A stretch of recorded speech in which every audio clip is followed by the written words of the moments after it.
शङ्कराचार्यं वन्दे वेदान्तदेशिकं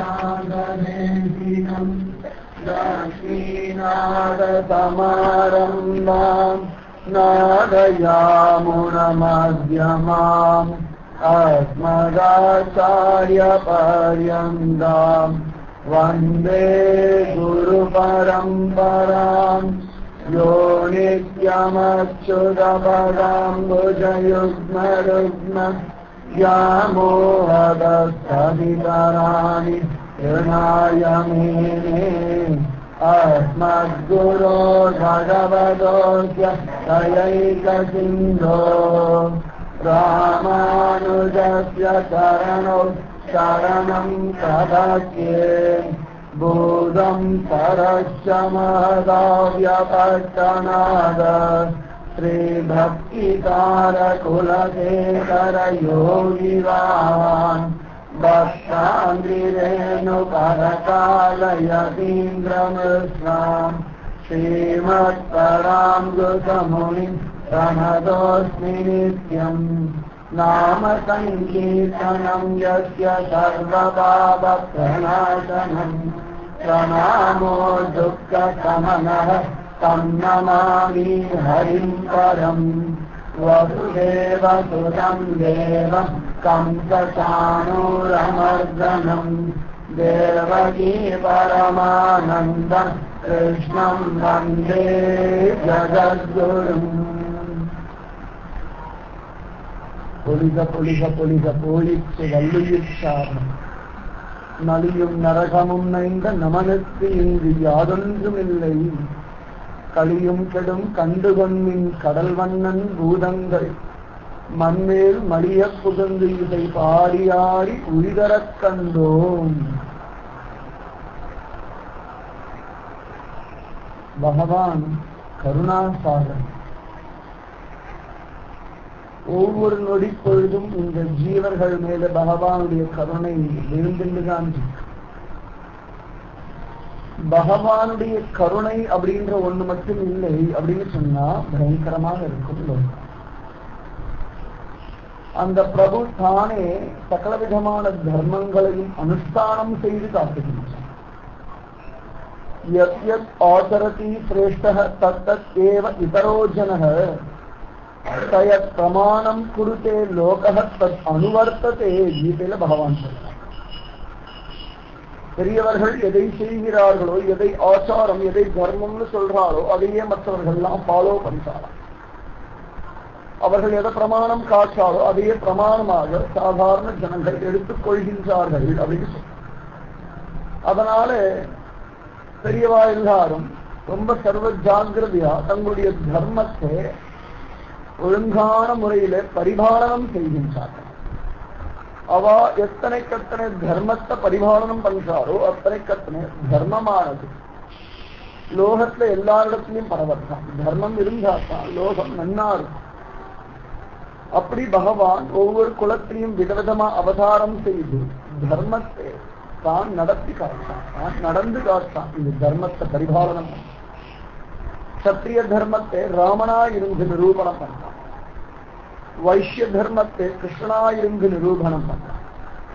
அதே போல பிராமணர்களுடைய தர்மத்தை, ஒரு தபஸ்வியினுடைய தர்மத்தை பரசுராமனா இருந்து பகவான் நிரூபணம் பண்ணான். விதவிதமான சமயத்திலே பகவான் விதவிதமான அவதாரங்கள் எடுத்து விதவிதமான தர்மங்களை நிரூபணம் பண்ணான். அதே பகவான் கலியுகத்திலே நிமாயி பண்டிதரா அவதாரம் பண்ணி பக்தின்ற ஒரு தர்மத்தை நிரூபணம் பண்றான். ஏன்னா ராமன் நிரூபணம் பண்ணதான சத்திரிய தர்மம் எல்லாருக்கும் பொதுவா இல்லை, சத்திரியர்களுக்கு மட்டும் அது. கிருஷ்ணன் பண்ணதான வைஷ்ய தர்மம் அவர்களுக்கு மட்டும் வசதி, அது கிருஷ்ணனுக்கு மட்டுமே வசதியா இருக்கு. ஆனா இந்த பக்தின்ற ஒரு தர்மம் லோகத்திற்கே பொதுவான ஒரு தர்மம். எல்லா சாதனைகளை காட்டிலும் பக்தியானது ரொம்ப நன்னா இருக்கு, சுலபமா இருக்கு, ஆனந்தமா இருக்கு, நிம்மதியா இருக்கு. எல்லாராலையும் செய்யக்கூடியதாக ஒரு வசதி உண்டு, ஒரு சாதனை உண்டு, ஒரு தர்மம் உண்டு அப்படின்னா பக்தியா. அதனாலதான் பகவான் கூட கீதையில பக்தி யோகம் அப்படின்னு ஒண்ணு சொல்லுவாங்க. பக்தி யோகம் ரொம்ப விசேஷமா இருக்கு, மற்ற எல்லாத்தையும் காட்டிலும் நன்னா இருக்கு. எல்லாராலையும் அனுஷ்டானம் பண்ணக்கூடியதாக இருக்கின்றது இந்த பக்தி.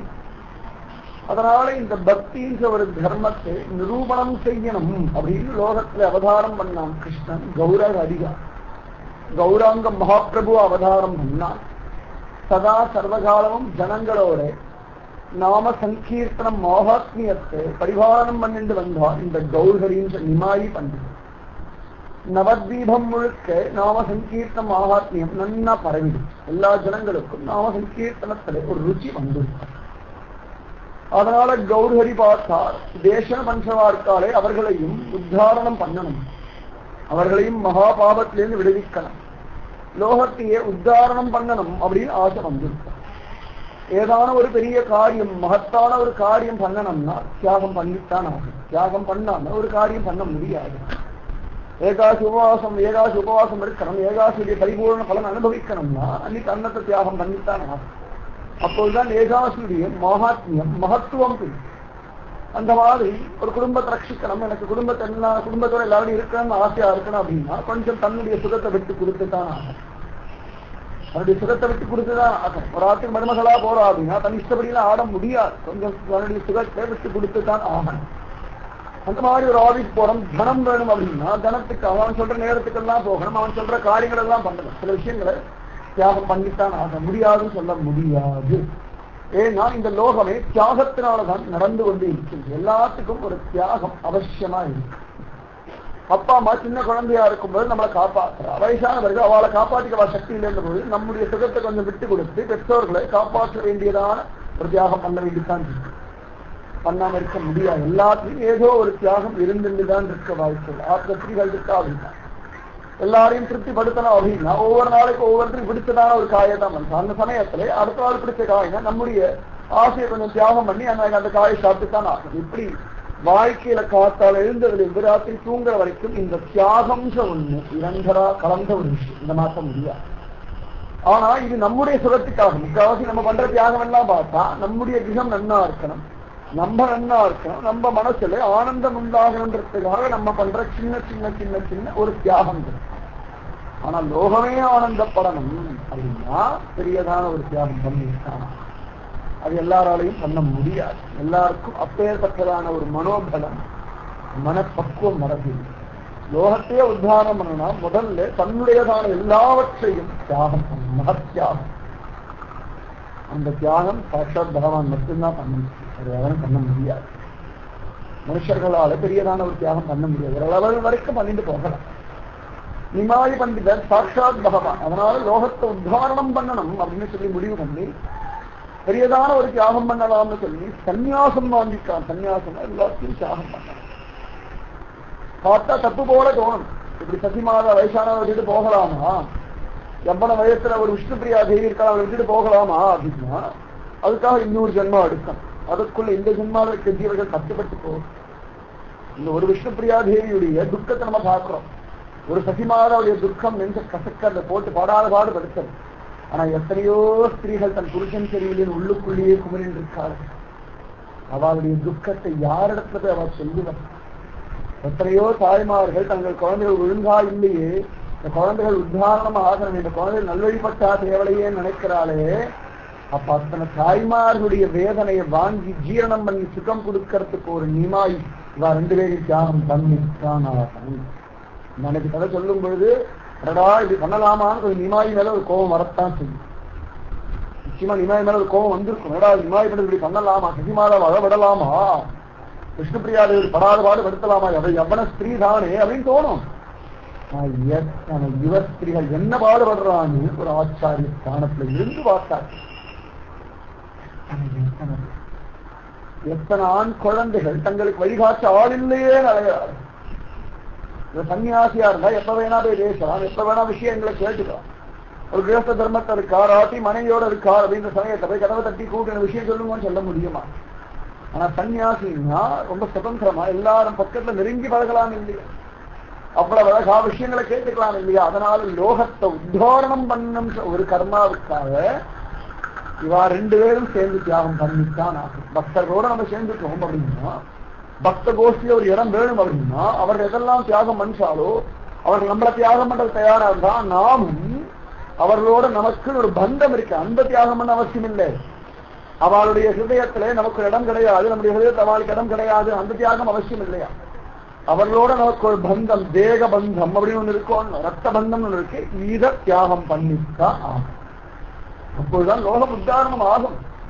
லோகம் உத்தாரணம் ஆகணும்னா சில விஷயங்கள் பண்ணித்தான் ஆகணும். தேள் அவ்வளவு அழகா குட்டி போடணும்னு ஆசைப்பட்டுதுன்னா அது தன் உயிரை தியாகம் பண்ணித்தான் ஆகணும். தேள் குட்டி போடுறது அப்படின்னா அது வயிறு வெடிச்சு அது இறந்தாத்தான் குட்டியை வெள்ள வரும். அது வயிறு ரெண்டா வெடிச்சாதான் உள்ளுக்குள்ள இருக்க தேள் குட்டி வெள்ள வரும். அதே குட்டி அந்த குட்டியை பார்த்துட்டே தான் உயிர் வரும். அதோட வாழ்க்கை அவ்வளவுதான். அதுக்கு அப்படி ஒரு தியாகம் இருக்கு. அப்போது அதோட சந்ததி வளரும். அவர் சந்ததி வளரணும், அதை தியாகம் பண்ணித்தான் ஆகும். அந்த மாதிரி வாழை மரம் சொல்றேன் அவ்வளவு அழகா ஜோரா இருக்கு. நான் நன்னா கொலை தள்ளிட்டு நன்னா பெருசா இருக்குன்னு முதல்ல அதை வச்சுதான் செய்யணும்.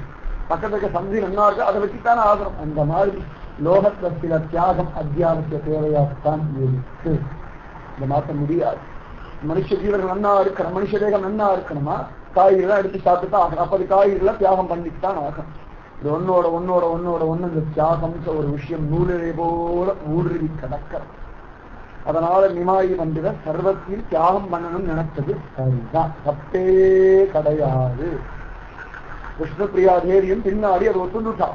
ஆரம்பத்தில் கொஞ்சம் கஷ்டமாட்டா இல்லையா சொல்ல மாட்டேன். நிமாயி மாதிரி அற்புதமான ஒரு கணவனை சன்னியாசி கோலத்துல பார்க்கறது ரொம்ப கஷ்டம் தான். ஆனா லோகத்தை உத்தாரணம் பண்ணணும். நிமாயி பண்டிதர் அவ்வளவு சிரேஷ்டமானவர். நிமாயி பண்டிதரால இன்னைக்கு நாங்க நன்னா இருக்கோம் ஒரு 4 பேர் சொல்லும்போது விஷ்ணுபிரியாவுடைய தேவியுடைய அந்த ஆத்மா எவ்வளவு பிரசன்னமா இருக்கும்னு சொல்லி விஷ்ணுபிரியா தேவியா இருந்து பார்த்தாரு. சசி மாதாவா இருந்து உம்முடைய சைத்தன்ய மகாபிரபுடைய கௌராங்கனாலதான் இன்னைக்கு நன்னா இருக்கு, அவர் எனக்கு வழிகாட்டினான்னு சொல்லும்போது இந்த சோகம் எல்லாம் சாதாரண விஷயமா ஆகும். கர்ப்பத்திலேருந்து குழந்தை வெளில வரும்போது தாயார் கொடுத்தார் பிரசவ வேதனைன்னு சொல்லுவார். தாங்க முடியாது. தாயாரா இருக்கும்போது நல்லா போட்டு படாத பாடு இருக்கும்.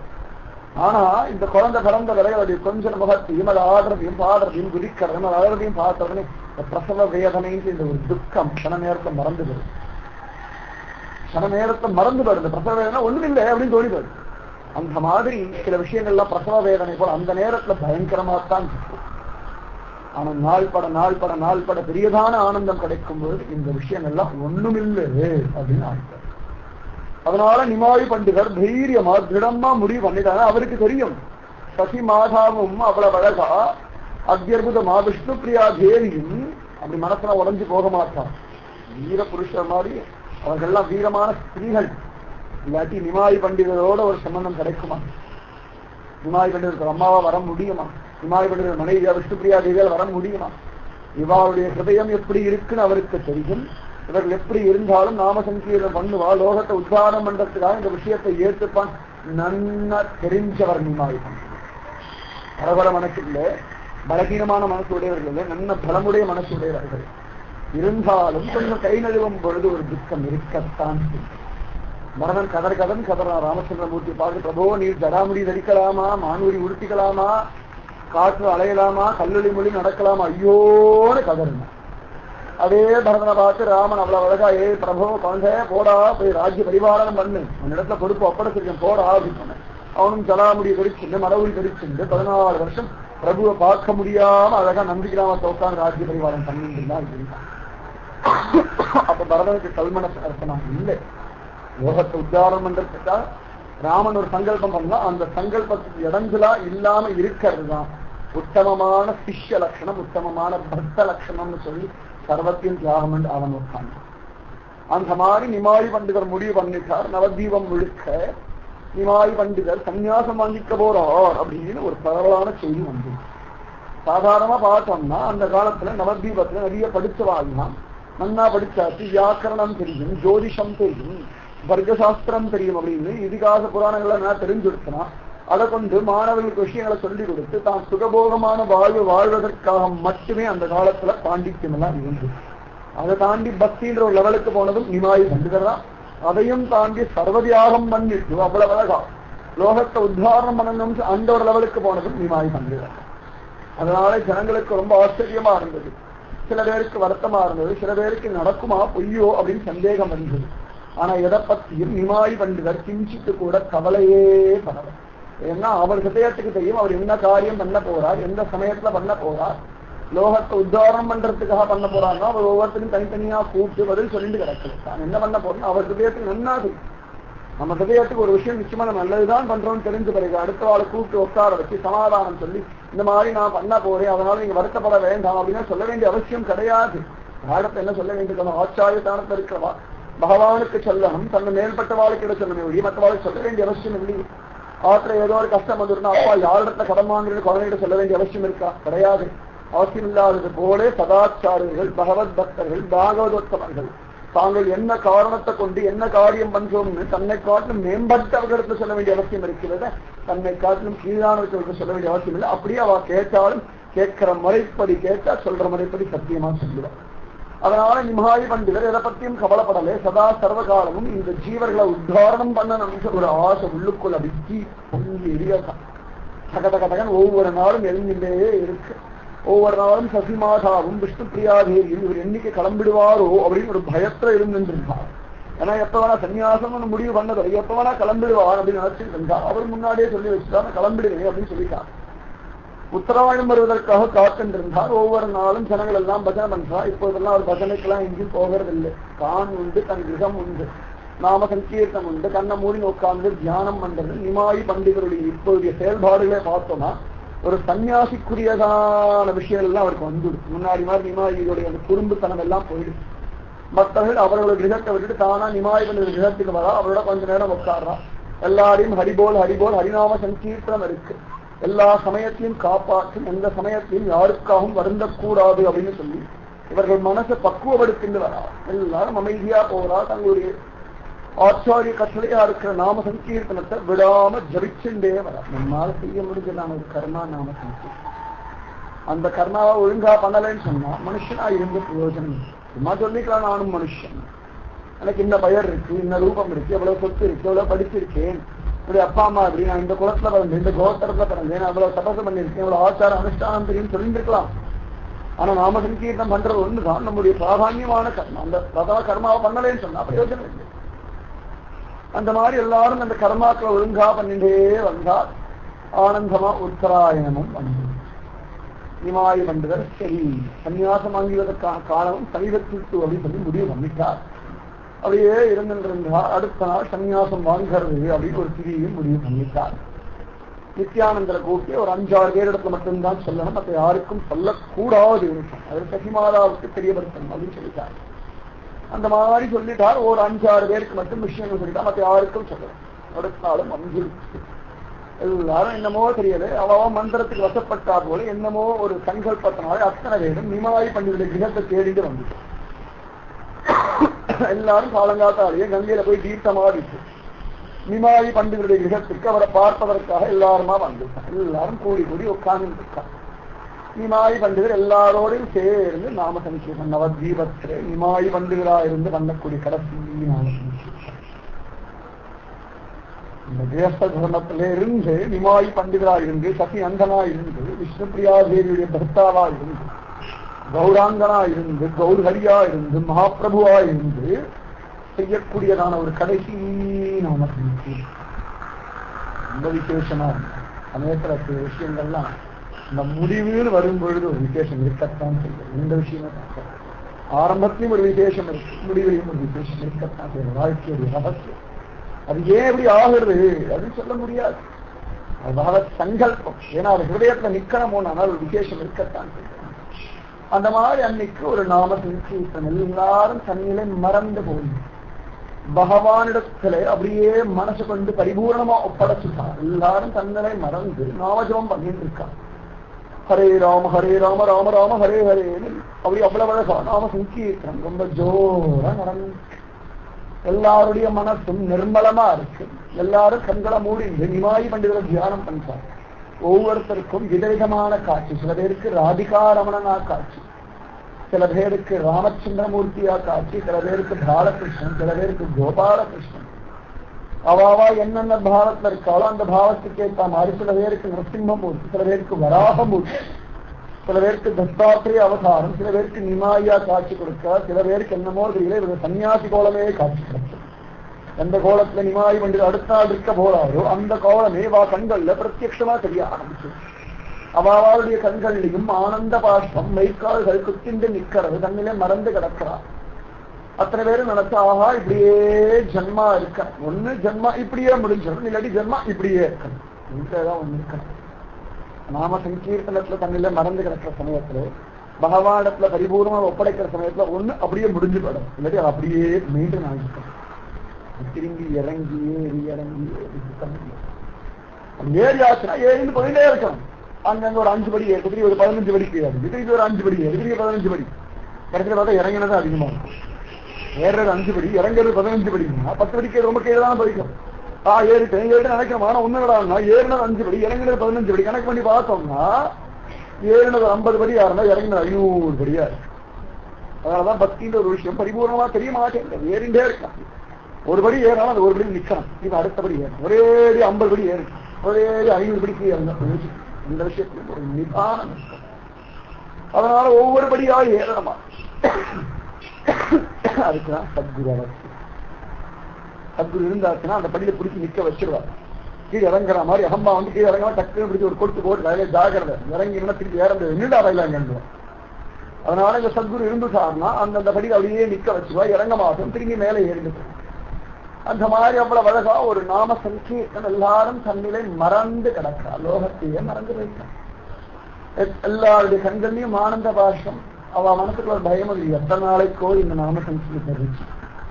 நிமாயி பண்டிதர் இன்னைக்கு இருக்கா, இன்னைக்கு கிளம்புவான்னு தெரியலையே அப்படின்னு ஒரு பயமும் வந்தது. அந்த சமயத்திலே அவ்வளவு அழகா இந்த ஸ்ரீதர் இந்த வாழைத்தண்டு வாழைப்பூ விற்பாரு. ஏழை பிராமணன் மாதிரி ஒருத்தர் இருக்காரு. அவர் ஓடி வந்தார். இங்கேருந்தோ ஒரு குச்சையிலர் மாதிரி ஒரு மூலிக்குடி அவளும் அவர் கொண்டு வந்தார். அவர் எங்கே கிடைச்சது ஏது கிடைச்சதுன்னு சொல்லுவார். கௌரரிய பார்த்தார், திருவடிகள்ல விழுந்தார். பிரபோ இந்தாங்கோன்னு கொடுத்துட்டார். உடனே கையில அப்படி வாங்கினாரு. அவனுக்கு எங்கேருந்தா கிடைச்சிருந்தது? குச்சையிலர் மாதிரி எங்கேருந்து அவளை பிடிச்சு வந்துட்டு வயல எங்கேருந்தா கிடைச்சிருந்தா? எல்லாம் நம்முடைய சங்கல்பம். என்னமோ இன்னைக்கு உங்களுக்கு அவள் கொடுக்கணும்னு எனக்கு தோணி தெரியல, என்னமோ இன்னைக்கு கொடுக்கிறேன் அப்படின்னு. நாளைக்கு கொடுக்கறேன் இருக்க மாட்டேன்னு கொடுக்கிறேன் இன்னைக்கு அப்படின்னு. உடனே பரம சந்தோஷமா எடுத்து சசிமாதா இடத்தை கொடுத்தார். சசிமாதா அப்படியே ஹிருதயம் கணக்கிறது. என்ன இருக்கு இப்படியே பையன் இருந்துதான் என்ன இருக்கு. நாம வீடு எவ்வளவு கலகலன்னு. ஒரு தாயாருக்கு என்ன ஆனந்தம். தன் குழந்தை தன் கூட இருந்து அந்த குழந்தை எல்லாரும் கொண்டாடுறது கண்ணா முன்னாடி பார்த்து அப்பாடா நன்னா இருக்கான், எனக்கு மன சந்தோஷமா இருக்கு. நான் பார்க்கறேன். ஒரு தாய்க்கும் தந்தைக்கும் ஒரு சுகம். ஒரு விதவை தாய்க்கு இதை விட வேற சுகம். தந்தைல நன்னா இருக்கான், பரவாயில்ல அப்பா இல்லைன்னா கூட ஒழுங்கா வளர்த்துட்டோம், இந்த குழந்தை நல்லபடியா வந்துட்டான்னு நினைக்கிறதான ஒரு விதவை தாயுடைய சுகம். அந்த மாதிரி பையன் நன்னாத்தான் இருக்கான், நன்னாத்தான் வளர்த்துருக்கோம். கொஞ்சம் சன்னியாசத்தை வச்சுட்டான்னா நன்னாத்தான் இருக்கும் நினைச்சாலாம். ஆனா மனசுக்குள்ள தோணிட்டு அவன் விடமாட்டான். தன் பிள்ளையுடைய பிடிவாதம் என்னன்னு தாயாருக்கு நன்னாவே தெரியும். எந்தெந்த விஷயங்கள்ல தன் பிள்ளைக்கு எவ்வளவு தூரம் பிடிவாதம் உண்டு. நிஜமா பிடிவாதம் தான் நிறைய இருக்கு. பக்தாளுடைய பிடிவாதம் லோகக்ஷேமா இருக்கும். நம்மாத்து குழந்தைகளுடைய பிடிவாதம் அவா சீரள சுகம். வேற ஒண்ணும் இல்லை. அது சொல்றது கசக்கும் குழந்தைகளான சத்தியம் அவாவுக்கு முன்னாடி. அந்த மாதிரி சசிமாதா வாங்கின்றா எல்லாரும் அந்த குழந்தைய கொண்டாடுறத பார்த்தா நன்னா இருக்கா குழந்தை, எங்க இருந்தாலும் நன்னா இருக்கு. இவ்வளவு நாள் என் புத்திரனா இருந்தேன், என்னைக்கு நீ சன்னியாசம் வாங்கி என்னையே குழந்தைன்னு கூட எனக்கு தெரியாது. சன்னியாசம் வாங்கியாச்சுன்னா எல்லாரும் குழந்தை தான். எவிடுத்த பாவம் வந்து இருக்குன்னா எல்லாருமே குழந்தை ஆயிடும். ஒரு கிருஷ்ண பாவம் வந்து இருக்குன்னா எல்லாரும் குழந்தை ஆயிடும். சன்னியாசம் வாங்கி எல்லாரும் குழந்தை. நாங்க தாயும் குழந்தைதான், மனைவியும் குழந்தைதான், சகோதரியும் குழந்தைதான், தன் குழந்தையும் குழந்தைதான், தானும் குழந்தைதான். எல்லாம் கிருஷ்ண குழந்தைன்னு ஒரு விஷயம் தான். அதனால வாங்கிங்க. உடனே பின்னாடியே ஒரு பக்தர் வந்தா நிறைய பால் கொண்டு வந்துச்சார். அன்னைக்கு பால். உடனே சிரிச்சார். நிமாய் பண்ணது, ஸ்ரீதரா பாத்தியா நீ கொண்டு வந்த வேலை, அவள் கொண்டு வந்த வேலை, எவ்வளவு பால் வந்து அம்மா நின்று அவள் பாசம் அவள் பாயசம் வையுமா அப்படின்னு. சசிமாரா பரவ சந்தோஷம். நீ குழந்தை சொல்லிட்டான், நீ வச்சுக்கணும், உன் குழந்தைகள் பிடிச்சிருக்கா பண்ணிட்டு வயசான வயசான். வாழ்க்கையில் எல்லா சுகத்தையும் இழந்த வயசான். நிமாயுடைய சுகமே தன் சுகம் வாழ்ற வயசான். அவள் நினைச்சா பரவாயில்ல குழந்தை நீ ரொம்ப சந்தோஷமா கேட்கலாம், பண்ணி கொடுப்போம். 85 வயசு ஆனாலும் தன் குழந்தைக்கு ஒரு மனைவி வந்துட்டா கூட அந்த குழந்தைக்கு பிடிச்சது தன் கையால பண்ணி போறது இருக்கிறது சுத்தம் ஒரு தாயாருக்கு. அந்த குழந்தைக்கு இது பிடிக்கும் அப்படியே பார்த்து பண்ணி போடும்போது இந்த குழந்தை நல்லா சாப்பிடும், நல்லா சாப்பிட இன்னும் 2 தடவை சாப்பிடுறா அப்படின்னு சொல்லிட்டு நிஜமாவே பகவான் இந்த தாயாருடைய மனசை கொஞ்சம் விசித்திரமா தான் வச்சிருக்கான். கொஞ்சம் விசித்திரமாவே தான் வச்சிருக்கான். ஆனாலும் இந்த தாயாரை காட்டிலும் பகவான் இன்னும் அதிகமாகத்தான் தெரியாது. தாயார் விசேஷம் இருக்கு நல்லேன்னு சொல்ல மாட்டேன். ஆனா பகவானுடைய கருணைக்கு முன்னாடி தாயாருடைய கருணை கொஞ்சம் குறைச்சல். அந்த மாதிரி அவ்வளவு அழகா இந்த தாயாரும் சத்தியமாக சிரேஷ்டமானவர் தான். அவ்வளவு அழகா எல்லாம் பாயசம் எல்லாம் வச்சா. கௌரரி எனக்கு ரொம்ப ஆனந்தமா எல்லோரையும் நர்த்தனமெல்லாம் ஆடினார். தாம்பூலம் எல்லாம் போட்டுட்டாரு. என்ன சன்னியாசியான பிறகு எல்லா சுக போகங்களும் வச்சுக்கணும். உண்ணும் சோறு பருகு இன்னும் வெற்றிலையெல்லாம் கண்ணன் கிடையாது. அங்க என்ன பிக்ஷை கிடைக்கிறதோ அதுதான் கண்ணன். அங்க வெத்தலையும் கிடையாது, சந்தனமும் கிடையாது, அற்புதமான வாசனை திரவியங்களும் கிடையாது. தலை மொட்டை தான். அதே முடி இருந்தா தானே வாசனை திரவியங்கள், முடி இருந்தா தானே கோயில பூச்சூட்டு. அவ்வளவு அழகான தேகத்துல ஜோரம் என்ன சாப்பிடுற கொழுக்கு முழுக்கு இருந்தா தானே சந்தனம் எல்லாம் பூச்சம். பார்த்தாலும் உபவாசம் கிடைச்சா சாப்பிடுறது கிடைக்கலையா இங்கேயோ போகிறது. அதான ஒரு மரத்தல்யப்படுத்தியதான சன்னியாச தர்மத்துடைய செய்ய வேண்டியதான கர்மாக்கள் இருக்கிற நியமங்கள் அந்த மாதிரி ஜோரா ஆடினார் பாடினார் விதிச்சார். எல்லாரும் பரமானந்தம். சாயங்காலம் வரைக்கும் பதில் நடந்தது. எல்லாரும் ஆகாரம் எல்லாம் எடுத்துட்டா, பிரசாதம் எல்லாம் எடுத்துட்டா. அவாவா நிமாய் பண்டிகை திருவடியில விழுந்தா. அத்தனை பேரை தூக்கி ஆலிங்கனம் பண்ணிட்டா. நிமாயா இருந்து ஒரு ஆலிங்கனம். அதுக்கப்புறம் ஆலிங்கனம் இருந்தது. ஆனாலும் நிமாயின்னு அந்த ஒரு எல்லைக்கோடை தாண்ட போறா. சமயத்துல பக்தர்கள் தன்னுடைய எல்லைக்கோட்டெல்லாம் தாண்டிதான் போறா. ஏன்னா இந்த யோகத்தை உத்தாரணம் பண்ணணுமே. பல ஆயிரம் கோடி ஜன்மாவா இதுவே சுகம்னு வாழ்ந்து இருக்க கூட்டமாச்சு. மெய்யில் வாழ்க்கையை மெய்யென கொள்ளும் பொய்யான ஒரு விஷயத்தையே சத்தியம் நம்புற ஒரு கூட்டமாச்சு. இதுதான் சுகம், இதுதான் சுகம், இதுதான் சுகம் சொல்லி தன் தேக சுகமே பிராதானியம், தன் மனசு நினைக்கிறதுதான் சரி, தான் தான் லோகத்துல உத்தமன் ஒரு அபிமானத்திலேயே வாழ்ந்துட்டு ஒரு கூட்டத்தை இல்லையப்பா பகவான் தான் சத்தியமானவன், பகவான் மட்டும்தான் குறையில்லாதவன், பகவான் மட்டும்தான் சரியா வந்தான்னு சொல்லி இவருடைய அபிமான அகங்காரம் மமகாராதிகள் அழிச்சு போட்டு இந்த ஜீவனை சுத்தப்படுத்தி பகவானுடைய திருடியில கொண்டு போய் சேர்க்கணும். கொஞ்சம் எல்லையை கடந்து காணா. குழந்தைகள் நம்ம நாட்டு சமத்தா இருக்க வரைக்கும் நம்மளும் தேனே இருக்கும். அது ஒரு லெவலுக்கு மேல அட்டகாசம் பண்ணி இருக்குன்னா ஓங்கி ஒரு 4 போடு போடுறது, கஞ்சி பார்க்கறது, கொஞ்சி பார்க்கறது, சாமதான பேத கண்டம் சொல்லி நம்முடைய எல்லையை நம்ம கடக்கிறோமா இல்லையா? அந்த மாதிரி பகவத் பக்தர்கள் நம்ம என்ன பண்றோம், அந்த குழந்தைய உருச்சி மறைச்சி அதை அடக்கிறோம். இந்த இடத்துல பகவத் பக்தர்கள் தங்களுடைய சுகத்தை தியாகம் பண்ணி வாழ அடக்க. அதுதான் வித்தியாசம். நம்ம குழந்தைய அடக்கிறோம்னா நமக்கும் சுகம், குழந்தைக்கும் சுகம், அதனால பண்றோம். ஆனா பக்தர்கள் தியாகம் பண்றாங்கன்னா அவளுக்கு ஒரு சுகமும் இல்லை, இந்த ஜீவர்கள் உத்தாரணமாக என்ற ஆசையினாலே பண்றாங்க. மகா தியாகம் பண்றது எல்லாராலையும் முடியாது. ஒரு சங்கரனால முடியும், ஒரு ராமானுஜரால முடியும், ஒரு மத்வரால முடியும், ஒரு கௌராங்கனால முடியும், எல்லாராலையும் முடியும். அவெல்லாம் பறக்கும் பொழுது சன்னியாசிகளாவே பறக்கலாம். எல்லாராலையும் இந்த நியமங்கள்லாம் அது கலியுகத்திலே சன்னியாசம் ஸ்வீகரிக்கிறது ரொம்ப ரொம்ப ரொம்ப ரொம்ப கஷ்டம். ரொம்ப கஷ்டம். ஏன்னா கலியுகத்திலே ஜனங்களுக்கு பக்திய குறைச்சலா இருக்கேன். பகவானை பத்தி பேசினாலே கிண்டல் பண்ணக்கூடிய ஒரு யுகத்துல இருந்து ஒரு சன்னியாச தர்மத்தை ஸ்வீகரிச்சுட்டு நான் பிக்ஷாவந்தனம் வாங்கிட்டு இருக்கேன், ஒரு காவி வச்சு உடுத்திட்டு இருக்கேன், கையில ஒரு தண்டம் வச்சிருக்கேன், அதான் வெளிவேஷம்னு டக்குன்னு சொல்லிடுறான். ஒரு சன நேரத்துல என்ன ஆகிறது என்ன நடக்குதுன்னு பேச மாட்டான். அவளுக்கு என்ன தோன்றதோ அவளுக்கு என்ன தோன்றதோ அதுதான் சரின்னு சொல்லி பேசிட்டு போயிடுவான். அதனால கலியுகத்திலே சன்னியாச தர்மத்தை ஸ்வீகரிக்க ரொம்ப கஷ்டம். ஏன்னா யாருக்கும் அதிதி தேவோபவெல்லாம் கிடையாது. அந்த காலத்துல பார்த்தோம்னா கொஞ்ச காலத்துக்கு முன்னாடி அவ்வளவு வழக்கா ரோட்ல யாராவது இருக்காளா பார்த்து அப்புறமா சாப்பிட போயிட்டா. சாப்பிட முதல்ல கடவுள் சாப்பிட்டுதான் சாப்பாடே போட முடியும். எல்லாம் மாறிட்டு இருக்கணும். எல்லாம் 50 வருஷத்துக்கு இவ்வளவு மாற்றங்கள் இருக்குன்னா அப்படிதான் இருக்கும். ஆனா கௌராங்க இருந்த காலத்துல 5 வருஷத்துக்கு முன்னாடி கொஞ்சம் ஓரளவுக்கு சமுதாயம் நன்னாத்தான் இருந்தது. சன்னியாசிகள்னா ஒரு மரியாதை இருந்தது. ஆனா அந்த காலத்தையும் அவரை கிண்டல் பண்றதுக்கும் கேவலமா பேசுறதுக்கும் நிறைய இருந்துட்டுதான் இருந்தார். சன்னியாசி வாழ்க்கை சுகபோகமான வாழ்க்கைப்பா, எங்க வேணா போய் உக்காந்துக்கலாம், அவாவா சாப்பாடு போடுவா, அவாவா எதானு பண்ணிட்டு இருப்பா, சும்மா கண்ணை மூடி உட்காந்துட்டு இருந்தா, சும்மா கண்ணை மூடி உட்காந்து எத்தனை நாள் காலத்தை ஓட்ட முடியும். ஒரு பேர் எப்படிதான் என்ன சொன்னியா, சன்னியாசியா சகம்பா, அழகா ஒரு மடம் இருக்கும், மடத்துல போய் உட்காந்து எல்லாம் 3 வேளை சாப்பிடுவான், அவாவா காலில் விடுவான், நின்னாரு இது சொல்லாத சொல்லுன்னு சொல்லிடலாம். ஆனந்தமா கண்ணை மூடி உட்காந்து ராத்திரி தூக்கம் வந்தா தூங்க வேண்டியது ஒரு கஷ்டமானுவா. 5 நிமிஷம் கண்ணை மூடி உட்காந்து பார்த்தா தெரியும். அப்ப தெரியும் எவ்வளவு சிரமம். ஒரு பக்தாவுடைய ஸ்தானத்துல இருந்து சொல்றேன், ஒரு ஆச்சாரிய ஸ்தானத்துல இருந்து சொல்றேன், ஒரு சன்னியாசியா இருந்து சொல்றேன். முடியுமான்னா ரொம்ப கஷ்டம். 5 நிமிஷம் கண்ண மூடி உட்காந்து பாருங்க, அப்ப தெரியும் அடரா எழுந்து ஓடி வர காரியம் பண்ணலான்னு தோணும். காரியம் பண்ணிட்டு இருக்க வரைக்கும் நம்ம புத்தி கொஞ்சம் ஓரளவுக்கு நன்னா இருக்கு. ஒரு 5 நிமிஷம் பரவாயில்ல கண்ணை மூடி உட்காந்து தியானம் பண்ணலாம் அப்படின்னா அப்பதான் ஆரம்பிக்கும் எல்லா பிரச்சனையுமே. அவன் சொன்னானே, இவன் இப்படி சொன்னானே, பால்கார வருவானே, தயிர்கார 25 தேதியா இருக்கு, அதுவாச்சு இதுவாச்சு, இங்கேயே ஆரம்பிக்கும். இந்த 15 தேதிக்கு அப்புறமா அடுத்த மாச கதை ஆரம்பிக்கும். 1ஆம் தேதி அந்த மாச கதை ஆரம்பிக்கும். என்ன பேசுறா எல்லாரும் சுகமா என்ன மூடி உட்கார்ந்து உட்கார்ந்து பார்த்தாங்க. அது நடுவில் உள்ளுக்குள்ளேயே காமம், குரோதம், லோபம், மதம், தேகத்துல அசௌகரியம் தனையும் தாண்டி தன்னை மூடி உட்காந்துட முடியுமா? நடக்காது. அப்படியே மூடி உட்கார முயற்சி பண்ணாலும் ஒரு ஸ்திதிக்கு மேல நடிக்க முடியாது. ஒரு ஸ்திதி வரைக்கும் எல்லாத்தையும் ஓடி போயிடலாம். ஒரு ஸ்திதிக்கு மேல அசத்தியத்தை பிடிச்சிருந்து பிரயாணம் பண்ண முடியாது. சத்தியத்தை பிடிச்சு எவ்வளவு ஜென்மாவான பிரயாணம் பண்ணிடலாம்.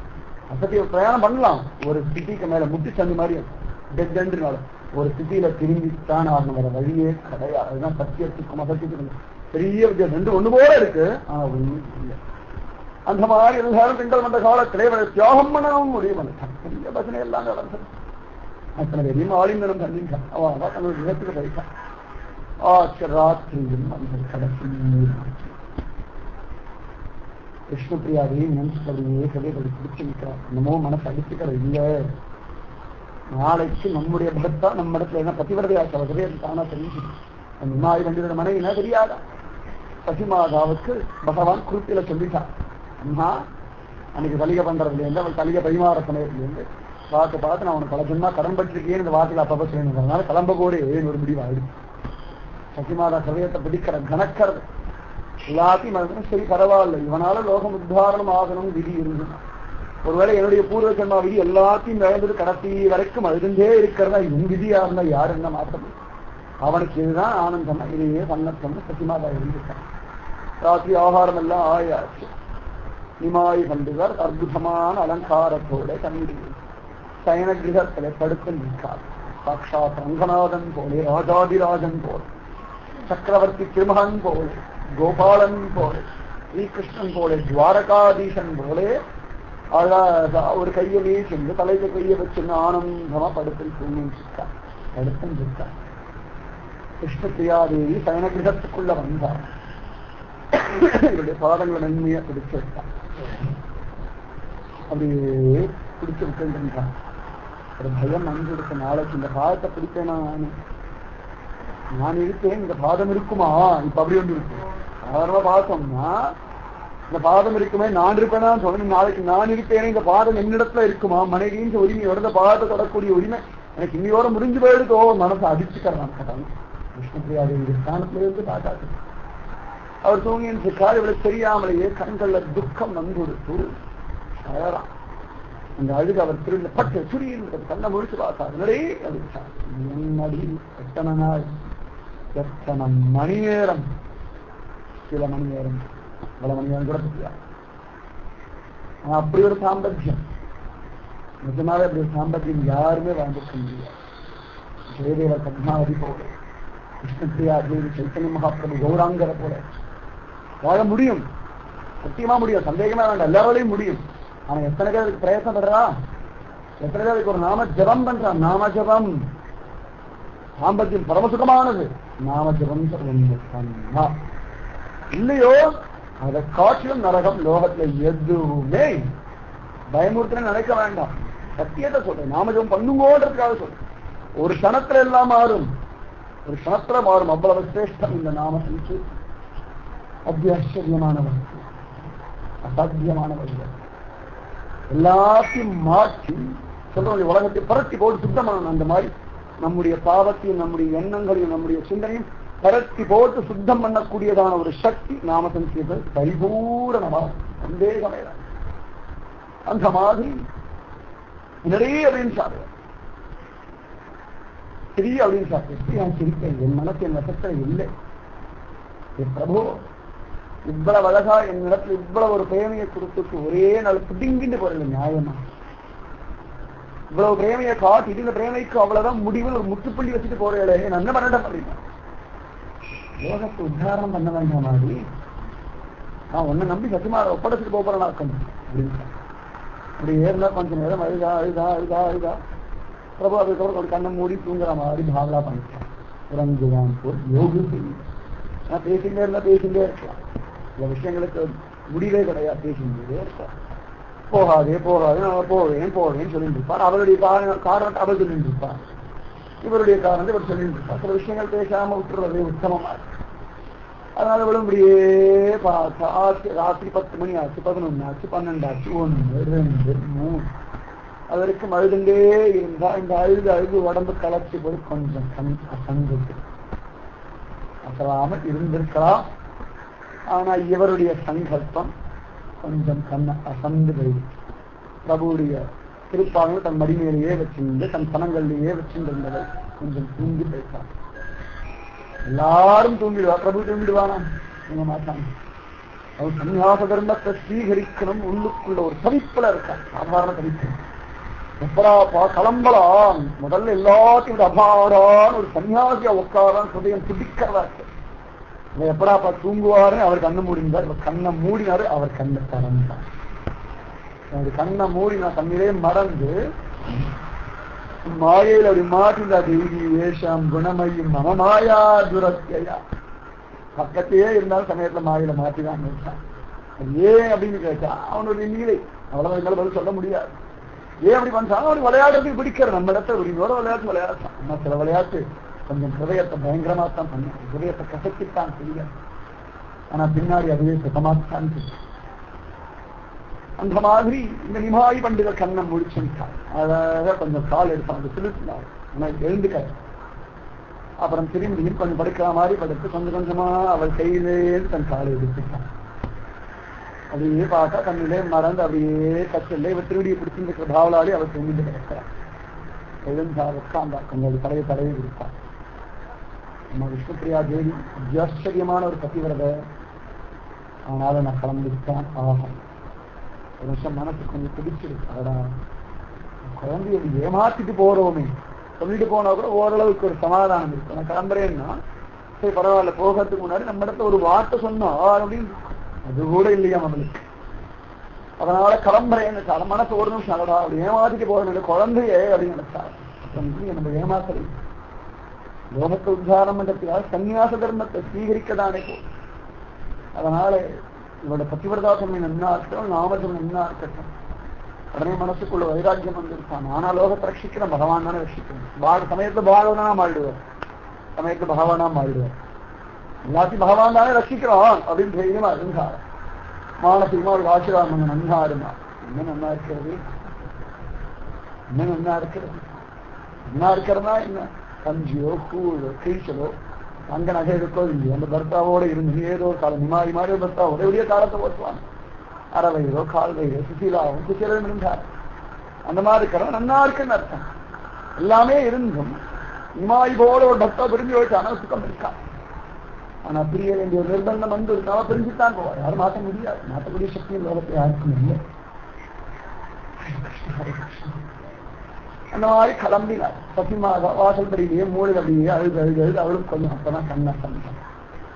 எல்லாரும் தன்னிலே மறந்து மயங்கி கிடக்கும்படியான ஒரு காலம். நடுராத்திரியும் இல்லை, வெளியிடம் 2 நடைபெற்ற ஒரு காலம், பின்னிரவு காலம். பின்னிரவுல அது கிளம்பிட்டான். அப்படியே பார்த்தார். அம்மாவுக்கு மானசீகமா தெரிவிச்சார், வந்தனம் பண்ணார். அம்மா பல 1000 கோடி சொன்னா கடன் பற்றிருக்கேன், ஆனாலும் வேற வழி இல்லை, லோகத்தை உத்தாரணம் அடையுடைய கர்மா கிளம்புறேன்னு சொன்னது. நவத்வீபமே தன்னை மறந்து தூங்கிட்டு கிடக்கான். கிருஷ்ணா அப்படிதானே கிளம்பினான்.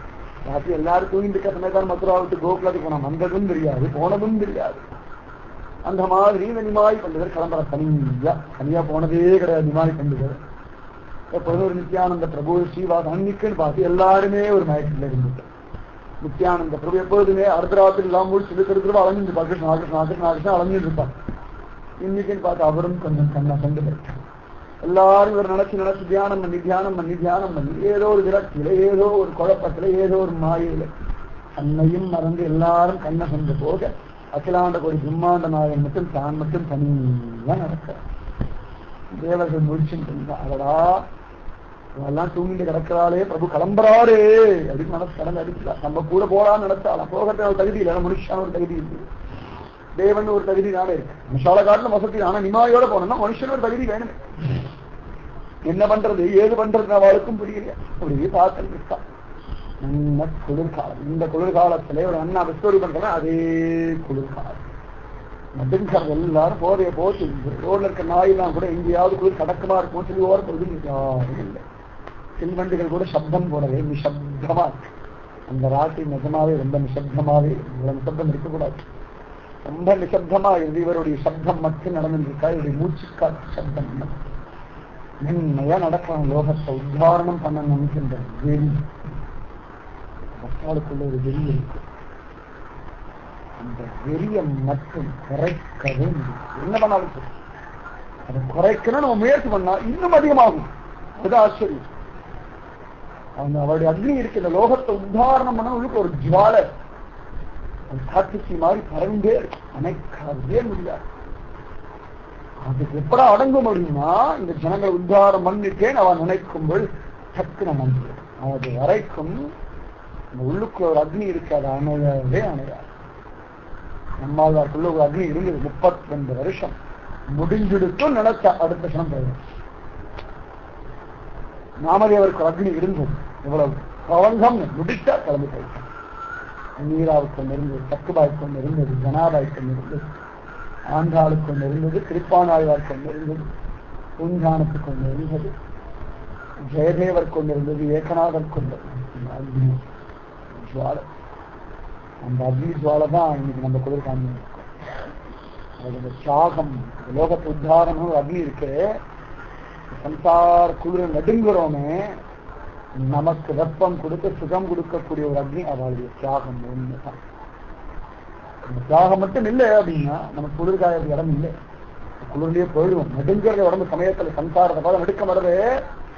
அப்ப அவளுடைய கிரந்தங்கள் இருக்கு, அவளுடைய தியாகம் இருக்குன்னு நினைச்சோடனே சமாதானம் இல்லை, காப்பாற்றுவான்.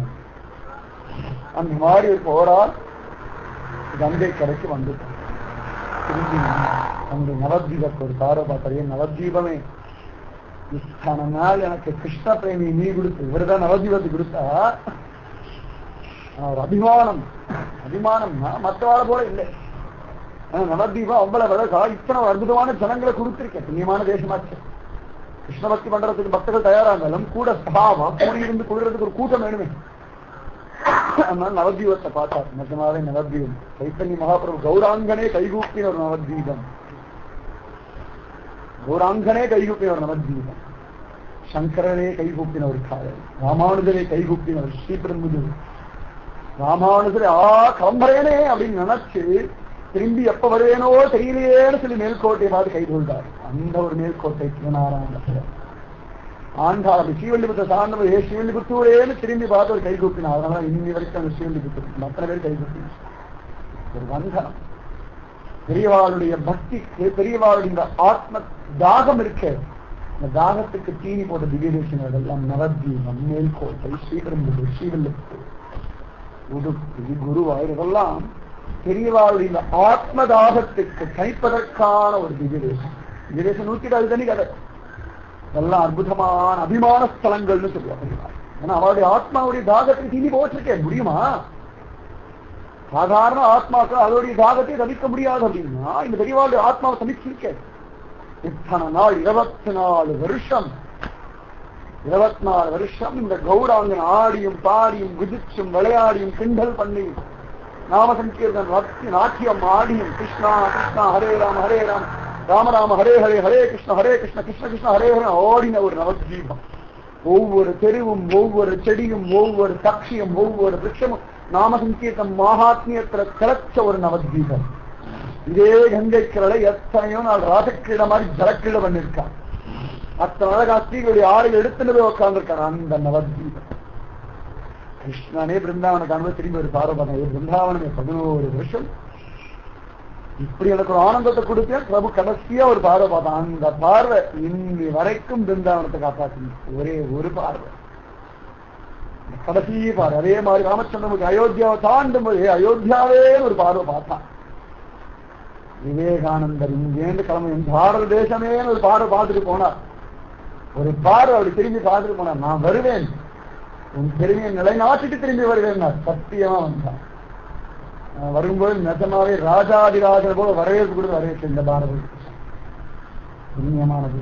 எத்தனையோ பெரியவா திரும்பி திரும்பி பார்க்க வருது. இன்னைக்கு பார்த்துட்டு கிடக்க வருது. சாதாரண தேசம் இல்லை. சாதாரண ஒரு பூமி இல்லை, சாதாரண மண் இல்லை. இந்த முழுக்க முழுக்க பிரேமையும் பக்தியும் ஞானமும் வைராக்கியமும் விதைச்சிட்டு போயிருக்காங்க. நிஜமாவே பக்தியில ஒரு கண் கொண்டு பார்த்தோம்னா அவ்வளவு பசுமையா இருக்கு பாரத தேசம், அவ்வளவு சுபிக்ஷமா இருக்கு. சாதாரண வெளி உலகத்தை பாக்குறவா இவளுடைய கணக்கு வச்சிருக்காரு, இவ்வளவு ஸ்டாக் இருக்கணும், இவ்வளவு ஷேர் இருக்கணும், இவ்வளவு தங்கம் இருக்கணும், இவ்வளவு பணம் இருக்கணும், வேர்ல்டு பேங்க் இவ்வளவு கடன் வாங்கியிருக்கா, ஒருத்த தலைக்கு இதெல்லாம் இவாளுடைய கணக்கு. ஏதாவது கணக்கு பண்ணிட்டு போகணும், அவ புத்தியை கொண்டு அவ போடுற கணக்கு. பக்தின்ற ஒரு பார்வையை கொண்டு பார்த்தோம்னா ஒரு குறை இல்லை, குறை ஒன்றும் இல்லாத தேசம். சத்தியம் மனுஷன் குறையே கிடையாது. எண்ணி நதிகள்ல ஜலம் இல்லைன்னு சொல்றமே ஒழிய கண்ணுக்கு தெரியாம ஜலம் இருந்துதான். பாரத தேசம் ரகசியமா இருந்ததுதான், மற்ற வரணும் எல்லாருக்கும் தெரியாது, என்ன அவசியம் இருக்கு. பாரத தேசம் ரொம்ப சாது, சாது இருக்கிற இடமே தெரியாது. ஆனா ஒரு நாள் மறந்து வரும். 200 வருஷம் பிரிட்டிஷார் ஆண்ட பொழுது பாரதத்துடைய தன்மை தெரியல. சத்தியாகிரகம்னு ஒண்ணு ஆரம்பிச்ச பிறகு ஆஹா லோகத்துக்கே வழிகாட்டி, வேற யாரும் இல்லை. நம்மதான் சக்தியின்றி அர்த்தமின்றி சுதந்திரமான ஒரு கூட்டம் நம்ம. அவன் நம்மள அடிச்சா, நம்ம யாரும் இங்க அடிக்கவே. அவ்வளவு சிரேஷ்டமான ஒரு தேசம் பாரதம். அந்த தேசத்துல ஒரு சின்ன இடம் நவத்வீபம். இன்னாய் கண்டுகள் பார்க்க கை கூப்பினார், சாஷ்டாங்கமா சேவிச்சார் நவத்வீபத்தை. நவத்வீபமே என்னுடைய தாயாரையும் தந்தையாரும் காப்பாற்றி என்னையும் காப்பாற்றி தன் 24 வருஷம் என்ன காப்பாற்றி. நன்றி உணர்ச்சி இருக்கணும். நம்முடைய குழந்தைகள் எத்தனையோ வெளிநாட்டில் இருக்கா, அவள் நன்றி உணர்ச்சி, நான் எத்தனையோ நன்றி உணர்ச்சி இல்லை. வருத்தப்பட்டு சில விஷயத்தை சொல்லுவாங்க. நம்முடைய தேசம் என்ன கொடுக்கல, நமக்கு என்ன கொடுக்கல. சனாதனமான தர்மத்தை கொடுத்திருக்கு. பாரதம் மகாபாரதம், சாதாரண பாரதம். லோகத்தை அத்தனை பேர் மலத்திலே உட்கார்ந்து எப்படி கூட ஒரு கிரந்தம் எழுத முடியுமோ? பாகவதம், ராமாயணியம், நாராயணியம், பஜகோவிந்தம், திவ்ய பிரபந்தம், அபங்கம் என்ன இல்ல. இந்த சொத்து உலகத்தில் எந்த முறைக்கான எந்த நாட்டான போய் கேடுங்க, சத்தியமா கிடைக்காது. நிஜமாவே 100 வருஷம் வாழ்ந்தோம்னா கூட இத்தனை கிரந்தங்கள் அனுபவிக்கிறது பத்தாது. 1000 கோடி ஜென்மம் அவன் பாரத பூமியில வாழணும்னா, ஒரு ஜென்மம் வந்தோம் போனோம்னா இருக்க முடியாது. ஆனா என்னடா, ஆனா இந்த பூமியில வந்து பிறந்து பக்தியோட மோட்சம் கிடைக்கும். எந்த இடத்துல நிறைய வருஷம் இருக்கணுமோ அந்த கொஞ்சம் பக்தி பண்ணி, கொஞ்சம் தைரியம் வந்து, கொஞ்சம் வைராக்கியத்தோட எல்லாத்தையும் விட்டு பகவான் வந்து டக்குன்னு மோட்சம் கிடைக்கும். அப்படி ஒரு தேசம் இருக்கு. அதே தேசத்துல நடிநாள் இருக்கணும். பச்சை மாமலை போல் மேனி பவளவாய் கமலச்செங்கன் அச்சுரா அமரவேரே 1000 குழந்தையின் இச்சுவை கேட்டா இங்கே இருந்துடலாம். அப்படி ஒரு தேசம் சாதாரண தேசம் இல்லை. பாரத மாதாவா போல அற்புதமான ரத்னங்களை பெற்றெடுக்கிறவர் யார் இருக்கார்? ஒரு ராமானுஜருக்கு சமானம் உண்டோ, ஒரு சங்கரருக்கு சமானம் உண்டோ, ஒரு மத்வருக்கு சமானம் உண்டோ, ஒரு சைத்தன்ய மகாபிரபுக்கு சமானம் உண்டோ, ஒரு அன்னமாச்சாரியா, ஒரு மீரா, ஒரு ஜான்சி ராணி லக்ஷ்மிபாய், ஒரு சத்ரபதி சிவாஜி இந்தியா காட்டுங்க பார்க்கலாம்.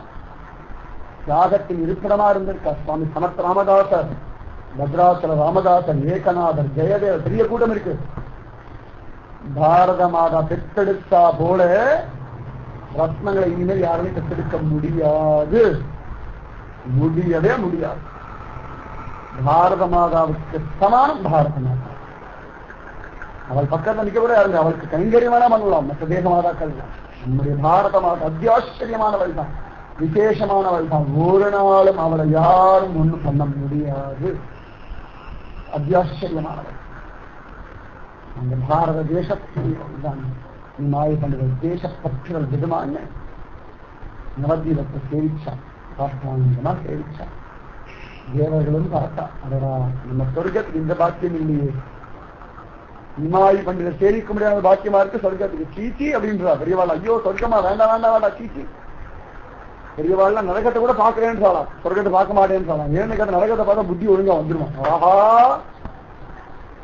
என்ன தப்பு பண்ண என்ன தண்டனை, ஆஹா ஒழுங்கா இருக்கும். சொர்க்கத்தை பார்த்தா புத்தி கேவலமா கெட்டு போயிடும், சொர்க்கத்தை பார்க்க வேண்டாம் சீச்சின்னு சொல்லலாம். நரகம் பகு உத்தமம், சொர்க்கம் படு கேவலம் சார். என்ன பார்த்தா புத்தி கேவலமா போயிடுறோம், நான் சொர்க்கத்தை சீச்சிடலாம். ஆனா அதே பக்தர்கள் பாரத தேசத்தை பார்த்து சேவிக்கலாம், ஆஹா புண்ணியமான தேசமே அப்படின்ட்டா. அந்த மாதிரி நவதீபத்தை பார்த்து தேவர்களுக்கும் ஒரு பராம வந்துடுச்சான், சேவிச்சா. கங்கா மாதா பார்க்க, அம்மா எங்க அண்ணனை கொண்டு அக்கறையில சேர்த்த என்னையும் சேர்த்துருங்க சார். அண்ணா விஸ்வரூபனே கிரகஸ்த தர்மத்திலேருந்து சென்று போய் சன்னியாசம் ஒரு தர்மத்தை சேர்த்து வச்சு அந்த மாதிரி என்னையும் கிரகஸ்தரம் இக்கரையிலேருந்து சன்னியாசம் அக்கறை சேர்த்து வச்சது பாகியவதி விதிச்சா.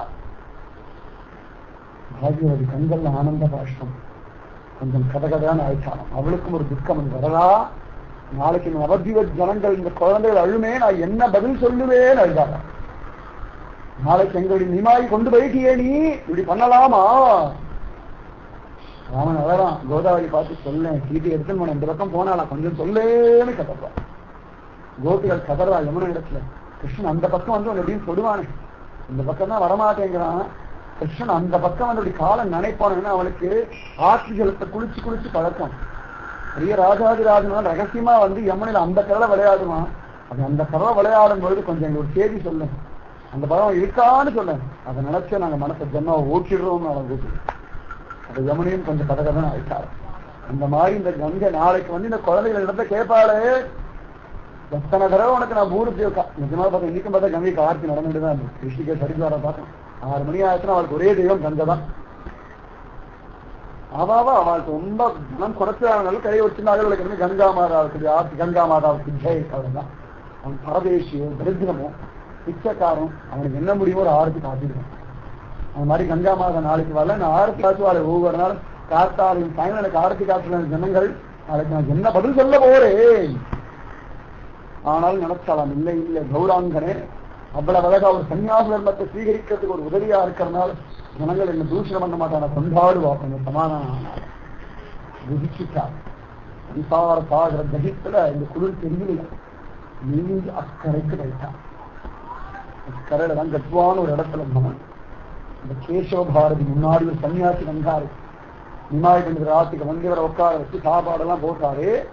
அப்பொழுதே ஒரு சன்னியாசி தீட்சை வாங்கிக்கணும்னு சொல்லி அவரிடத்தை கேட்டு வச்சுட்டு இருந்தார். நிமாயை வந்துட்டார். வேகமா கடகடகடகடன்னு கிளம்பி போயிட்டார். இந்த வெடிவரை காலம் வர அவ்வளவு அழகா பட்சிகள் எல்லாம் கூவிடுச்சு. நல்லா கொஞ்சம் கண்ணா சந்தவல் இவர் அக்கறை சேர்ந்தாரோ இல்லையோ இந்த பக்கம் நவதீபம் முடிச்சு. அது வரைக்கும் தூங்கின நவதீபம் கிருஷ்ண அக்கறைக்கு போயிட்டு இந்த கரைக்கு மாயாதி வந்தோட முடிச்சு மதுரா போற கொஞ்ச நேரத்துக்கு தூங்கி போயிட்டு அந்த மாதிரி இவர் அக்கறைக்கு போய் சேர்ந்துட்டார். நவதீபம் இங்க முழிச்சுடு. நவதீபத்தை முதல்ல முழிச்சது விஷ்ணு பிரியா தேவி. இப்படி கரையை பார்க்கிறா காலக்கணும் பிரபோன்னு கத்தினான். திரும்பி பார்க்கிறா இல்ல இங்க இருப்பா இல்ல இல்ல ஒரு பக்கம் ஆத்மா துடிக்கிறது இல்ல போயாச்சு. அவன் மனசு இருந்தா நல்லா இருக்கும். இல்ல எங்கேயாவது காரியமா போயிருப்பான்.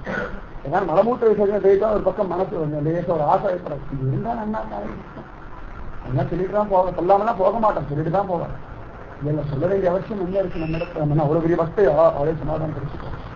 பிரபோன்னு கத்தினா போயிட்டீரா என்ன விட்டுட்டு அப்படின்னு கதைனா இவளுடைய இந்த ஒரு சப்தம் அழுது அழுது கொஞ்சம் கண்ணு தூங்கின சத்தியமாத வயசானவள் ஓஞ்சி ஆஞ்சி கலச்சி போயிருந்தாரு.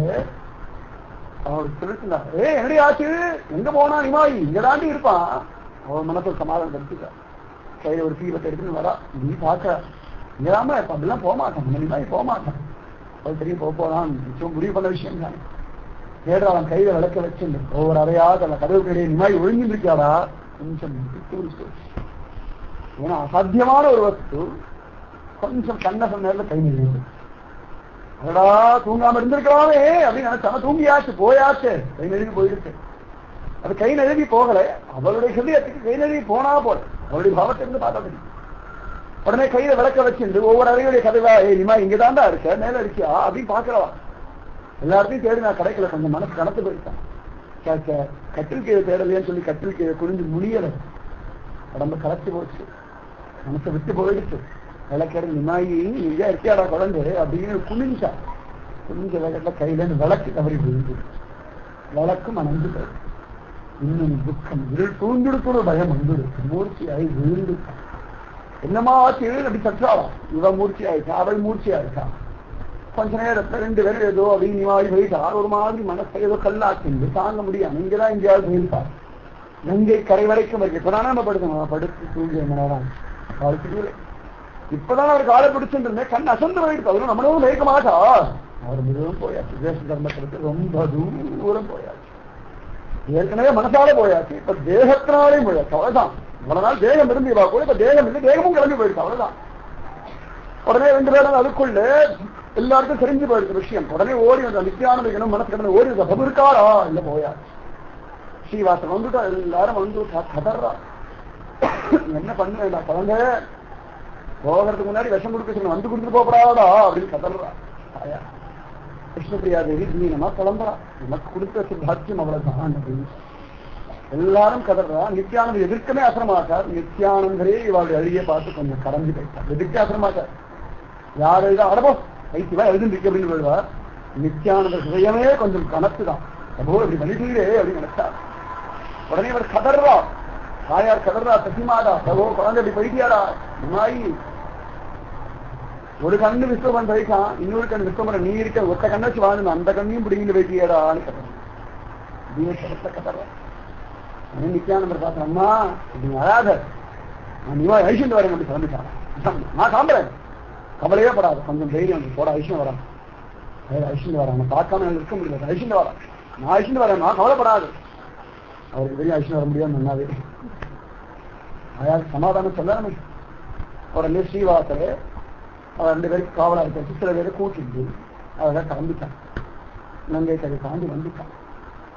இங்க இவர் அவ்வளவு அழகா கணிதில பப்பமா நினைச்சு அந்த விராட்சி, அந்த வைராட்சியம், சன்னியாச சீரன் எல்லாத்தோட சேர்ந்து ஒரு ராஜாதிராஜ் மாதிரி நடக்க எல்லாத்தையும் மானசிகமா விட்டு எனக்கும் இந்த லோகத்துக்கும் எந்த விதமான இடத்துக்கும் எந்த விதமான சம்பந்தமும் இல்லை, நான் கிருஷ்ண குழந்தை, நான் கிருஷ்ண தாசன். ராதிகாவுக்கு கைங்கரியம் பண்றதுக்காக வந்த தோழி ஒரு வைராக்கியம். வைராக்கியத்தை இன்னும் தக தக தக தக தகன்னு ஜெயிக்கிறார். பக்தர்கள் திறமையிலையும் ஜெயிப்பா, வைராக்கியத்தையும் ஜெயிப்பா. இதுதான் ஆச்சரியம். இந்த விராட்சி வர வர வர வர இந்த அக்னி பார்த்தோம்னா இந்த புகை இருக்கிறது கொஞ்சம் அப்படியே அக்னி சாதாரணமா இருக்கும். இந்த புகையெல்லாம் போயிருக்கு, அக்னி நல்லா பலபலம் ஜொலிக்கும், பிரகாசமா இருக்கும். அந்த மாதிரி தகதன் ஜொலிக்கிறார். இந்த கேசவ பாரதி அவ்வளவா உட்காந்து தியானம் பண்ணிருக்காரு. தூரத்திலேருந்து ஒரு அக்னி கிளம்பு தன்னுடைய குடும்ப நோக்கி வர்றதுன்னு பார்த்துட்டான். யாரு அவதார புருஷனும் இந்திரனோ சந்திரனோ சாட்சாத் ஸ்ரீமன் நாராயணன் தானோ, உண்மைதானே சாட்சாத் பகவானே வரான் போல இருக்கு. மகாபலி சக்கரவர்த்தி பார்க்கறான ராமணமூர்த்தி பார்த்து, ஆகா ஏதோ ஒரு ஜோதி சர்வம் நடந்து வரவே, புண்ணியமான ஒரு அக்னிக்கு கைகால் கொடுத்தா அப்படி இருக்கும், அந்த மாதிரி நடந்து வரான். விராட்சி வைராட்சியம் 24 வயசு. 24 வயசு. சாதாரணமாவே மனசுல ஒரு ஆசை இல்லை, கட்டுப்பாடு அவன் முகத்தை பரிமளித்து அவன் எந்த விதமான ஆசையும் இல்லை, பரிசுத்தமா இருக்கான்னா அந்த செழிப்பை கண்ணால பார்க்க முடியாது. கண்ணை பூசு செழிப்பா. அப்படி இருக்க பக்தர் சமயத்துல நான் ரொம்ப ஆசை இருக்கிற மாதிரி காண்பிச்சு வயதான் ஜோக்கா இருக்கும், ஆச்சரியமா இருக்கும். எப்படி முடியும்னு இடம் தெரியாது, ஆசையே இருக்காது, ஆனா ஆசை இருக்காம எல்லாரும் நடிப்பு நடிப்பா, ஜோரா இருக்கும். நமக்கே பார்த்தாச்சு இவ்வளவு ஆசையோட இருக்காது, நமக்கே முகம் துடிப்போம். அதே நினைச்சு கோட்டி விட்டுட்டு வாங்க. ஏன்னா தன்னிடத்தை எல்லாரும் அபிமானம் வச்சு கொண்டாடப்படாத சமயத்துல மாதிரி இலவம் பண்றது உண்டு பக்தர். இந்த பக்தர் அப்படிதான் பண்ணிருக்கா, புரிந்து கொள்ளவே முடியாது பக்தாவுடைய லீலா வைபவம். பெரிய விரக்தர்கள், பெரிய வைராக்கியசாலிகள், ஆனா ஒன்றும் தெரியாது குழந்தை மாதிரி நம்ம நடிச்சிருவாங்க. அந்த மாதிரி ஒரு வராரம் கட்ட கட்ட கட்டன்னு ஜெலிக்க ஜெலிக்க ஜெலிக்க வராரு. விழுந்தா கேசவபாரதி பார்த்தா வந்த உடனே கீழே திருவடியில விழுந்து சேவிச்சாராம். ஒரு பிரம்மாண்டநாயகன் ஒரு சிஷ்ய பாவத்தை இருந்து காலில் விழுந்து சேவிச்சுட்டார். உடனே நாராயணா நாராயணா நாராயணான்னு சாராம் கேசவபாரதி. அதை எடுத்து தூக்கினப்பா, யாரப்பா நீ உன்னை பார்த்தாலும் என் மனசுல பிரேம வரதே, உன்னை பார்த்தோன்னு எனக்குள்ள கிருஷ்ண பிரேமை உணர முடியறது, என் கண்கள்ல ஆனந்த வாசம் வழியறதே, என் மயிர்காலெல்லாம் குத்திட்டு நிற்கிறது, யாரா காண்ட நீ அப்படின்னு சாராம். அவன் சொன்ன தெரியலையா அவனுக்கு, நவதீபத்துக்கு ஒரு வாட்டி வந்தேட மாட்ட ஒரு நாள் டிக்ஷை எடுத்த ஞாபகம் இல்லையா அவனுக்கு அப்படின்னு சாராம். நிமாயின்னு கேட்டு இவர் கண்கள் ஆனந்தமா நல்லா குழந்தை என்ன விஷயம் சொல்லி இவ்வளவு காலங்காலத்தில் இப்படி வந்திருக்கே, தெரிஞ்சு போயிடுது சன்னியாசம் இங்க வந்திருக்காரு. சம்சாரம் சகிக்கிறது தாங்க முடியும். இவருக்கு என்ன தெரிவித்து விஷ்ணுபிரியாரி எனக்கு கஷ்டமா படுத்தினான், ஒரு சசிவாரா படாபாடு படுத்தினாவா, தன் பணம் கொண்டாடா கொண்டாடா கொண்டாடான்னு கேட்டாலாம். விஷ்ணுபிரியா உங்களை கட்டி என்ன சுகத்தை கண்ணே குழம்பினாவா, ஒன்றும் இல்லை. அப்படி இருந்தே சம்சாரம் தகிக்கிறதுன்னா என்ன விரக்தி ஹிருதயத்துல இருந்து என்ன வைராக்கியம் இருந்திருக்கும் சம்சார விஷயத்துல. உலக பொருட்கள்ல எத்தனை ஒரு வைராக்கியம், எத்தனை ஒரு வெறுப்பு இருந்தா சம்சாரம் தகிக்கிறதுன்னு சொல்ல முடியும். நம்ம தான் இருக்கும். நித்தியம் சந்த, நித்தியம் சத்திர, நித்தியம் ஒரு கொஞ்சல், நித்தியம் ஒரு கெஞ்சல், நித்தியம் ஒரு அழுக, நித்தியம் ஒரு வளங்கள், அடுத்த நித்தியம் பேசி ஓடிட்டு இருக்கு. அங்க அவளுக்கு ஒண்ணுமே இல்லை. ஆனாலும் வைராக்கியம் தகிப்பு தகிக்கிறது இதுவும் என்னுடையது இல்லை. நல்ல அழகான அதிரூப சௌந்தரியவனையான ஒரு மகிழ் எல்லாம் கிடைக்க ரொம்ப விரலதான். அப்படி ஒரு அழகி, அப்படி ஒரு இளமை, அப்படி ஒரு வினயம், அப்படி ஒரு சந்தம், அது தகிக்கிறதா ஆயிடுச்சு. இப்படி ஒரு மாதா கிடைக்கிறது ரொம்ப கஷ்டம். லோகத்தில் எத்தனையோ மாதாக்கள் இருக்கா. மாதாக்கள் படத்துல சசி மாதாவை கிருஷ்ணமான அந்த மாதாவை கூட இருக்க தகிக்கிறதா எவ்வளவு விஷயம் வைராக்கியம். உடனே ஒரு மனசு கடந்திருக்கு. ஐயோ ஒரு பெரிய சன்னியாசி, பெரிய வைராக்கியத்தில் ஐயோ இந்த குழந்தைய மொட்டையெல்லாம் அடிச்சு உட்கார வைக்கணும், வேண்டாம் வேண்டாம். ஒரு மனசே கடந்து அடிச்சுக்கிறேன். இந்த அழகான சுழி சுள்ளான கேசத்துல மொட்டையை அடிச்சுட்டு ஒரு காதியை கட்டி விட்டு ராஜகுமாரனை போய் யாராவது சன்னியாசி ஆக்குவா? ஐயோ இந்த பாவத்துக்கு நான் ஆளாக மாட்டேன் நடந்து முடியும் சார்.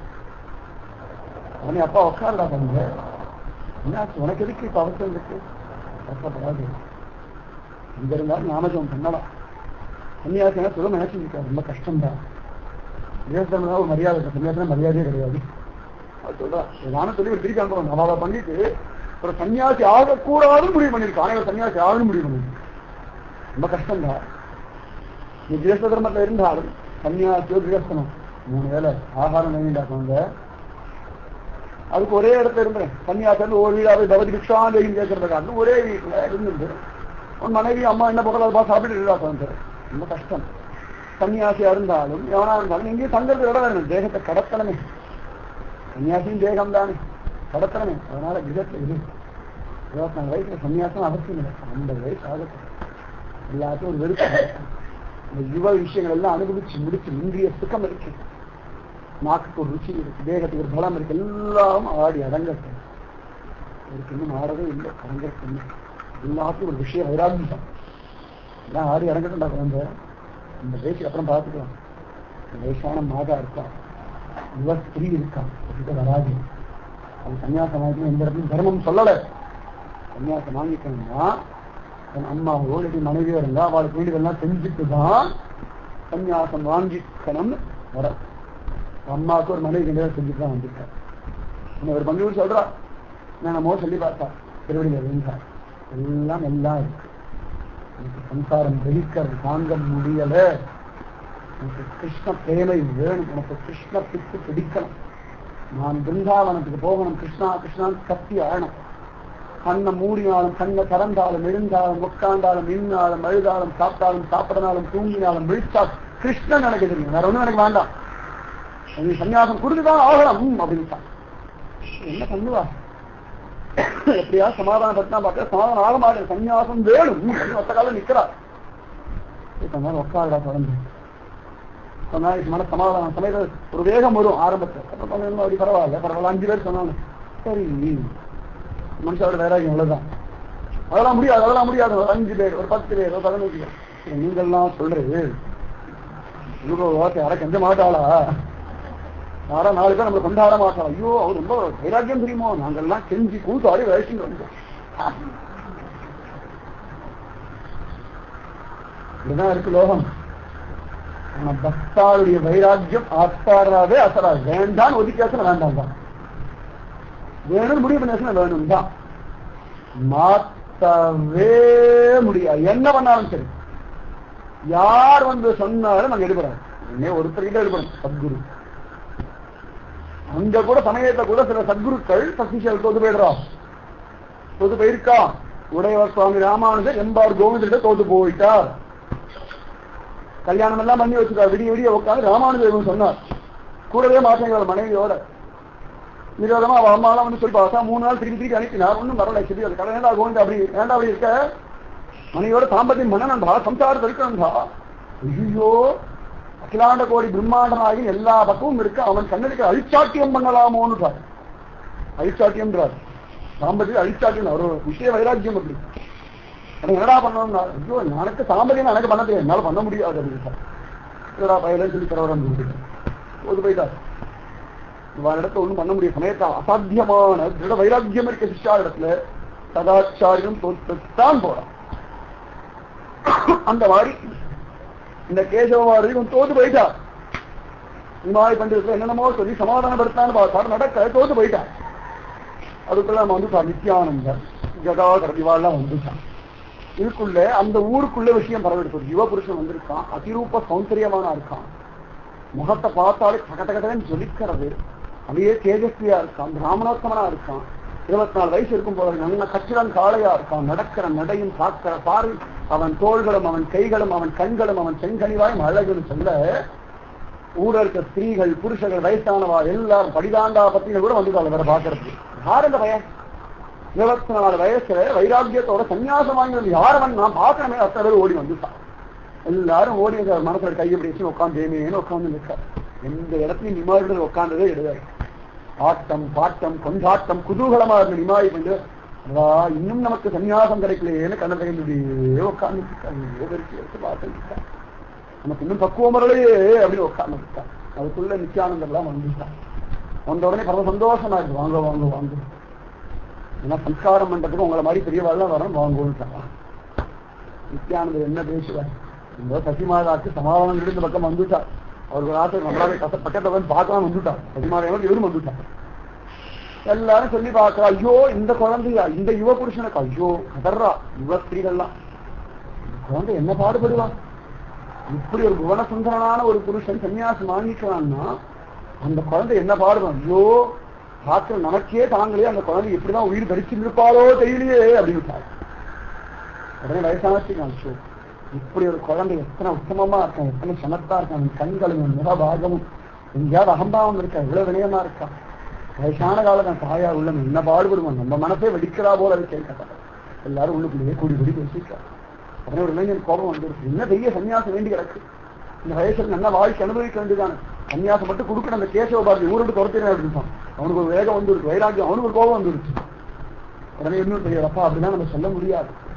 இன்னொரு இளைஞன் சுற்றினான் கத்தினான், நமக்கு தாண்டா வைராக்கியம் இல்லை, எல்லாத்தையும் கண்ணு அலைஞ்சு கிடக்கிறோம், அவருக்கு அவ்வளவு வைராக்கியம் வந்திருக்கு, வாங்கினா என்ன தப்பு இருக்குன்ற, நம்மளால முடியாது, நமக்கு வைராக்கியம் இல்லை அப்படின்னு அவன் அடங்கிட்டான். உடனே ஒரு பெரிய ஒரு சத்தம் போட்டு பேசினா ஒன்றும் பிரயோஜனம் இல்லை, நம்ம கேசவ பாரதியில கெஞ்சுவோம், இந்த குழந்தைக்கு சன்னியாசம் கொடுக்காது தனிப்பிடுங்க, இவ்வளவு கடவந்தும் ஜெயிக்கணும். இத்தனை பேர் சொன்னா ஆமா ஆமா சரி நீங்க எல்லாம் சொல்றீங்க அப்படி தானே போகணும்.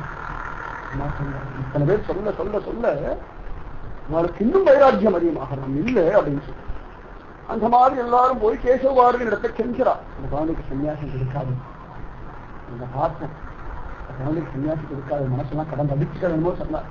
நான் கை கூப்பிட்டார், எனக்கு மட்டும் ஆசையா இருக்கு நினைக்கிறாளா, இல்லை வேற வழி இல்லாம இந்த பையனை உட்கார வச்சிருக்கேன், என்ன சொல்லி திருப்பி நான் காத்துட்டு கிடப்பேன், எனக்கு நிஜமாவே ஒரு அபவாதம் வந்து நம்மளுக்கு சன்னியாசம் கொடுத்துட்டேன்னா சன்னியாசம் கொடுக்கறதா இல்லை, ஆனா நான் சொல்லி அவன் கேட்க மாட்டான். பாருங்க அப்பாவுக்கு சமாதானமா சின்ன வயசுலேருந்து பார்த்தா பெரியவாள்லாம் இருக்க சந்திரசேகர ஆச்சாரியன் போன மகானுபாவெல்லாம் உட்கார்ந்து இருக்கான், அவா பேச்சு எங்க எடுபடலை, இந்த இடத்துல சன்னியாசம் வாங்கிட்டு வந்திருக்கா, நான் அவளை கூட்டினது சன்னியாசம் கூட நீங்க நினைக்க வேண்டாம், என்ன நீங்க இடத்த பேசி பார்க்கலாம், நீங்க எல்லாம் சேர்ந்து அந்த குழந்தைய திரும்பியும் கிரகத்துக்கு அனுப்பிட்டாலும் ரொம்ப சந்தோஷப்படக்கூடிய முதல் ஆள் நான் தான், அதனால நான் ஆசைப்பட்டேன் நினைக்காதே அப்படின்ட்டான். உடனே அவள்லாம் சேர்ந்து அப்பா குழந்தை இந்த மாதிரி ஆற்றுக்கு போகிறான், அம்மாவை காப்பாற்று எல்லாம் பண்ண எல்லாம் கேட்ட கையை கூப்பிட்டார். இதெல்லாம் பார்த்தா ரொம்ப உத்தமர்களாக தெரியாது, என்னிடத்த எவ்வளவு பிரேமையோடு ஒரு அழகா விஷயம் சொல்றேன், அது என்ன பண்ண சொன்னேன், மனசு கிருஷ்ணனுக்காக ஏங்கி கவிக்கிற விதத்தை மனசு ஒத்தமாக்கங்க, எத்தனை திருவடிகளே வளர்றது கிருஷ்ண பக்தி உண்டாக்கும், கிருஷ்ணபயம் உண்டாக்கும் ஆசீர்வாதம் பண்ணுங்கோ, எனக்கு சீக்கிரம் சன்னியாசம் அடையிறதுக்கு அனுகிரகம் பண்ணுவோம். யார் என்ன பேசணும் இப்படி பேசுங்க, உங்களுக்கு என்ன தெரியும், உங்க வேலையை பார்த்துட்டு போவாங்கன்னா சண்டை போடலாம், குண்டு கட்டா கயிறு கட்டி தூக்கி ஆட்டு கொண்டு விடலாம், இதே சமத்தவங்க காலில் எல்லாம் விடலை, எனக்கு கிருஷ்ண பக்தி வேணும் கிருஷ்ணபரம் வேணும் என்னதான் பண்ண முடியும், அவளும் உடனே அவளும் ஒன்றும் பேச முடியாது, அமைதியா உட்காந்துட்டான். அதுக்குள்ள சாயங்காலம் ஆயிடுச்சு, நம்ம என்ன பண்றது ஏது பண்றதுன்னு தெரியுது. கடைசியில கேசவ பாரதி ஒரு முடிவு பண்ணிட்டான், சரி சரி ஆற்று சம்மதம் வாங்கின்னு வந்தாதான் சன்னியாசம் சொல்லிட்டா அவன் ஆற்றுக்கு போயிடுவான், அவெல்லாம் பிடிச்சி வச்சுருவான், திரும்பி வரமாட்டான்னு சொல்லி குழந்தை நீ முதல்ல போய் ஒரு மனைவியிடத்திலையும் அம்மாவிடத்திலையும் சம்மதம் வாங்கிடுவா அப்படின்னு. உடனே அவர் சொன்னார், நிமாய் பண்ண ஏற்கனவே சம்மதம் வாங்கிட்டேன் அப்படின்னு சொன்னார், தூக்கி வாங்கி எப்படா வாங்க அப்படின்னாரு, ரொம்ப நாள் ஆச்சு, அதெல்லாம் நான் ஒத்துக்க மாட்டேன், அவன் மறந்து போயிருப்பான், அந்த சமயத்தை ஆமான்னு சொல்லியிருப்பான், நீ சொல்லாம கொள்ளாம ஓடி வந்துட்டேன் விடுதானே இல்லை இல்ல அவளுக்கு தெரியும் நான் போக போறேன்னு சொல்லிட்டு தான் வந்தேன் அப்படின்னு. அதெல்லாம் கிடையாது. இப்ப போய் சம்மதம் வாங்கிட்டார். தோ வரேன்னு கிளம்பிட்டார். தோ இப்ப போய் வாங்கிட்டு வரேன்னு கிளம்பிட்டார். இவருடைய வைராக்கியமும் இந்த வேகமும் பார்த்த உடனே ஒரு புத்தியில கொஞ்சம் மாற்றம் வந்துருக்கு. பேச்சாளர் சன்னியாசம் வாங்கிக்கணும்னு முடிவு பண்ணவே மாற்றக்கூடிய சக்தி லோகத்துல எந்த தேவனுக்கும் கிடையாது. இந்த மனுஷன் தான் அதை பார்த்தாலே சாட்சாத் பகவான் மாதிரி தான் தோணுது. அதனால இவருடைய சங்கல்பத்தை மாற்றுவதற்கு நான் என்ன முயற்சி பண்ணாலும் நான் தான் தோத்து போகிறேன். இவர் உலகத்திலேயே சிரேஷ்டமா என்னுடைய பேர் நிலச்சி நிற்கணுன்றதுக்காக என் கிட்ட சன்னியாசமாக ஆசைப்பட்டா நான் என்ன பண்ண முடியும்? உடனே கூப்பிட்டார், வாரும் நாளைக்கு நாளைக்கு சன்னியாசம் பண்ணி வைக்கிறது.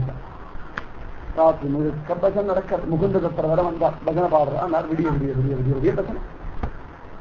அங்க சசிமாதா ஒரு பக்கம், ராமஜம்பன் புலம்புறா, விஷ்ணுபிரியா ஒரு பக்கம் புலம்புறான்னு அவ முடிவு பண்ணிட்டா. நீங்கள் தன் குழந்தை தன் பர்த்தா சன்னியாசியா தான் ஒருவாறு முடிவு பண்ணிட்டான். நவதீபம் ஒரு பக்கம் புலம்பிட்டு கடந்தது. அதனால யாருக்கு தெரிஞ்சது? எல்லாரும் இவர் கூட இருந்தா ஜனங்கள் எல்லாம் பஜனை விடிய விடிய விடிய விடிய பஜனை. அப்படி ஒரு பஜனையே இவருக்கு அனுபவிச்சதே இல்லை. ராத்திரி முழுக்க கதறி கதறி அது ஹா கிருஷ்ணா, ஹா தீனதயாளா, ஹா பிரயாணநாதா அப்படின்னு சொல்லி இந்த நிமாய் பண்டிதர் புலம்பி புலம்பி புலம்பி புலம்பி பஜனை விடிய விடிய விடிய ஒரு பஜனை. இந்த விடியறதுக்கு கொஞ்ச நேரத்துக்கு முன்னாடி பஜனை நின்னா கொஞ்சம் கண் அசந்தா நிமாய் பண்டிதர். இவர் கண் அசறதுக்குள்ள விடிய ஆரம்பிச்சு விடுத்து உடனே பட்சிகள் எல்லாம் கூவ ஆரம்பிச்சு. கொஞ்சம் கண் அசந்திருக்கலாம். பட்சிகள் எல்லாம் மங்களாசாசனம் பண்ணும்படியா கிளவள கிளவள புல்லும் கிளம்பினவான் புல்லறையன் கோவிலில் சொல்லி கட்ட ஆரம்பிச்சு. கீசி கீசி என்று எங்கும் மாணிச்சாத்தன் கலந்து பேசின வேத்திரவம் கேட்கிற அவையெல்லாம் ஆகாயங்கள் வாக்கியம் கிடைச்சிக்க கட்ட ஆரம்பிச்சு. உடனே கண்ணை முழிச்சுட்டார். எல்லா ஏற்பாடுகளும் தயாராக ஆரம்பிச்சு. உடனே அதற்குள்ள விடிய காலம் வரை ஜனங்களுக்கு எல்லாம் தெரிஞ்சு போயிடு. இவர் சன்னியாசம் கொடுக்க ஒத்துணுட்டா அப்படின்னு. உடனே ஓடி வந்து அதெல்லாம் பேசினார். என்னாலும் ஒன்றும் பண்ண முடியாது, நான் திரும்பியும் ஒத்துணுதான் ஆகணும்ட்டா. அவளும் என்னென்னமோ திரும்பியும் சொல்லி பார்த்தா ஒன்றும் சரிபடுத்துறாங்க தெரிஞ்சுக்கிறது. சரி நம்மளால என்ன முடியுமோ அந்த உதவியை பண்ணலாம் அப்படின்னு சொல்லி அவ உதவி பண்ண ஆரம்பிச்சிருக்கான். ஊர் முழுக்க தோரணம். சன்னியாசம் தர்மத்துக்கு ஒரு பெரிய மங்களகரமான விழா. அவ்வளவாக ஊர் முழுக்க ஒரு தோரணம் வைபவமா எல்லாரும் அவாவ தங்களால என்னென்ன முடியுமோ கொண்டு வந்து கொடுக்காரு. ஒரு பக்கம் பெரிய பிரசாதம் பண்ணுவதற்கு தலிகை ஏற்பாடெல்லாம் நடந்துருக்கு. எல்லாரும் தயாராயாச்சு. ஒருத்தர் வஸ்திரம் கொண்டு வந்து கொடுக்குறா, ஒருத்தர் கண்டம் கொண்டு வந்து கொடுக்குறா. அவாவாளுக்கு என்னென்ன முடியுமோ அந்த கைங்கரியத்தை எல்லாம் பண்ணி கொண்டு வந்து வச்சுருக்கா. இப்ப இந்தியா கோலாகல வைபவம். போய் கங்கையில தீர்த்தம் ஆடிட்டு வர சொன்னார். போய் கங்கையில தீர்த்தம் ஆடிட்டு வந்து உட்காந்தார். என்னென்ன மந்திரங்கள் உண்டான்னு சொன்னார். தலையை மொட்டை அடிக்கணும். உடனே ஒரு நாள் நான் கூட்டினார். சொன்னா அவன் பேர் ஹரிதாசன். அவன் சிரேஷ்டமான கிருஷ்ண பக்தர், ரொம்ப சமத்து. நாவினன் யாரும் தெரியும் பாகவதத்தம் பண்ணது அவரை சொல்லுவார். அவர் வந்தா அவர் வந்து பார்த்தா இந்த குழந்தைக்கு மொட்டை தூக்கி வாரி போட்டு வந்து இந்த குழந்தைக்கு இந்த சூழ்ச்சியான கேசத்தை எடுத்து நான் பாவத்தை சேமிக்கணுமா? நான் பண்ண மாட்டேன். இவ்வளவு தடையை தாண்டி வந்தாச்சு. கடைசியா ஒரு நாள் மொட்டை அடிக்க மாட்டேன். அவனை யாரும் இப்படி முடிச்சு முடிச்சு இப்படி பார்க்கறான், திருத்தி பார்க்கறான். இப்படி ஒரு கேசம் என் ஜென்மால நான் பார்த்தது இல்லை. இந்த கேசத்தை நான் மொட்டை அடிப்பேனா அப்படின்னு எல்லாரும் சொல்றா, பண்ண மாட்டேன் இருக்கான். உடனே நிமாய் பண்ணிடுறாப்பா, நீங்க தடை பண்ணிட்ட. எத்தனையோ தடைகளை தாண்டி வந்து கடைசியில உட்கார்ந்து என்னுடைய அற்புதமான சுகத்தை என்னுடைய வைராக்கியத்தை மாத்திரம் நினைக்காது, நடக்காது. உனக்கு ஒரு கிருபை உண்டாகட்டும், தயவு செய்து என் தலையை மொட்டை அடிச்சு. எவ்வளோ என்ன பேசுற? இந்த தலையை மொட்டை அடிச்சு லோகத்துல பாவம் சம்பாதிக்க யார் ஆசைப்படுவாங்க? நான் பண்ண மாட்டேன். லோகத்துல எத்தனையோ நாவிதன் இருக்கான் இந்த ஊர்ல, அவனை யாராவது கூப்பிடுங்கோ, அவன் வந்து பண்ணுவான். உடனே வச்சு நான் கவலையே படாதரா, நீ ஜோரா இருக்க, உனக்கு நல்ல சகலவிதமான ஐஸ்வர்யங்கள் எல்லாம் உண்டாகும், ஆனந்தமா இருக்கு, ஜென்ம ஜென்மாந்திரம் நல்ல செல்வம் இருக்கும், சுகமா இருக்கு, மனைவி மனைக்கும் பந்துக்களோட தனியாக சிரிச்சான். அதெல்லாம் நிலையில்லாது, எனக்கு தெரியும், எனக்கு வேண்டாம், எனக்கு அதெல்லாம் ஒண்ணும் வேண்டாம். இந்த தலையை மொட்டை அடிச்சு பாவத்தை நான் சேர்க்க மாட்டேன். இப்பவும் சொல்லுங்க, என் பிள்ளையுடைய தலையை தான் இந்த கத்தியால வெட்டி கொண்டு வந்து கால்கையை போடுறேன். என் மனைவியுடைய தலை வேணுமா வெட்டி கொண்டு வந்து போடுறேன்.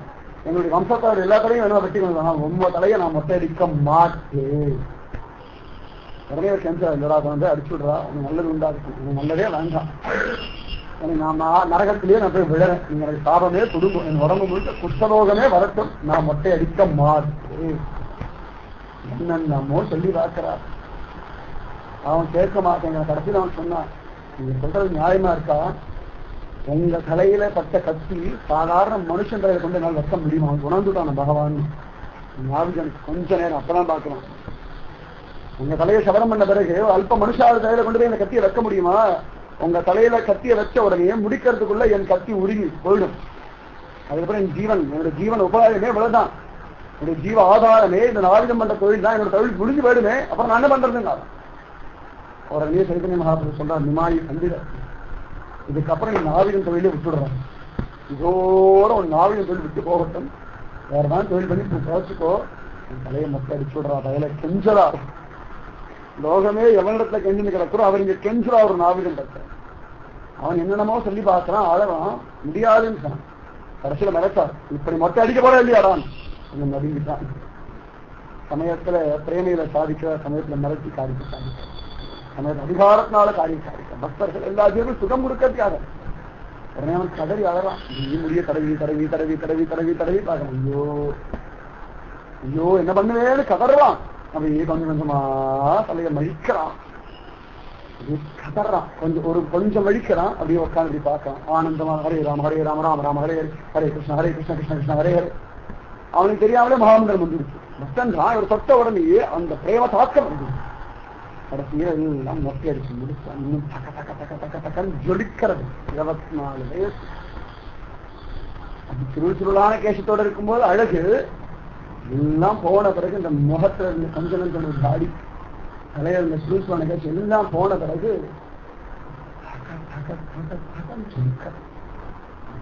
தனிச்சு போய் நிறுத்தான். ஓ இப்படி ஒரு தேஜஸோ, இந்த தேஜஸ் கொஞ்சம் மறைஞ்சு கிடந்தான். அந்த தேஜஸ் எல்லாம் திரும்பி வெளில வந்துடு. எப்படி சூரியனை மேகம் மறைச்சா அதோட தேஜஸ் குறைஞ்சா போல இருக்கும். மேகம் எல்லாம் போன சூரிய படிச்சுன்னு தெரியுமே, அந்த மாதிரி ஜொலிக்கிறது இந்த கௌராங்க 24 வயசு. உடனே பார்த்தான், அழகாக தன்னுடைய நாவில பெட்டி வீசி இருந்தான். கங்கா மாதாவுக்கு ஜெய் ஹரே கிருஷ்ணன் வீசி இருந்துச்சு. அதோட நாவில எழுது. இன்னைக்கும் அவனுக்கு ஒரு சமாதி இருக்கு அந்த இடத்துல. இன்னைக்கு அதனால தொழில் இருக்காங்க சமாதிக்கு வீசி எறிஞ்சான். எல்லாத்தையும் நான் விட்டேன், எனக்கு இனிமேல் மோட்சம் தான் கத்தின்றான். கொஞ்ச நாள் நாம வந்து மோட்சம் அடைஞ்சான். மகாபாக்கியம் போனால் கங்கையில ஒரு தீர்த்தம் ஆடினான். நிமாய் பண்டுகிற கடைசி நிமாய் பண்டுகிறான ஒரு தீர்த்தம் முடிச்சு வந்தா. அந்த ஹோமத்திலே எல்லாம் நிறைய ஹோமம் எல்லாம் வந்து கடந்து சம்பிரதாயம் சாஸ்திரம் எல்லாம் விதவிதமா மந்திரங்கள் எல்லாம் சொல்லி எல்லாம் பண்ணணும். ஆனந்தமா அவருக்கு வஸ்திரமும் கொடுக்கிறார்.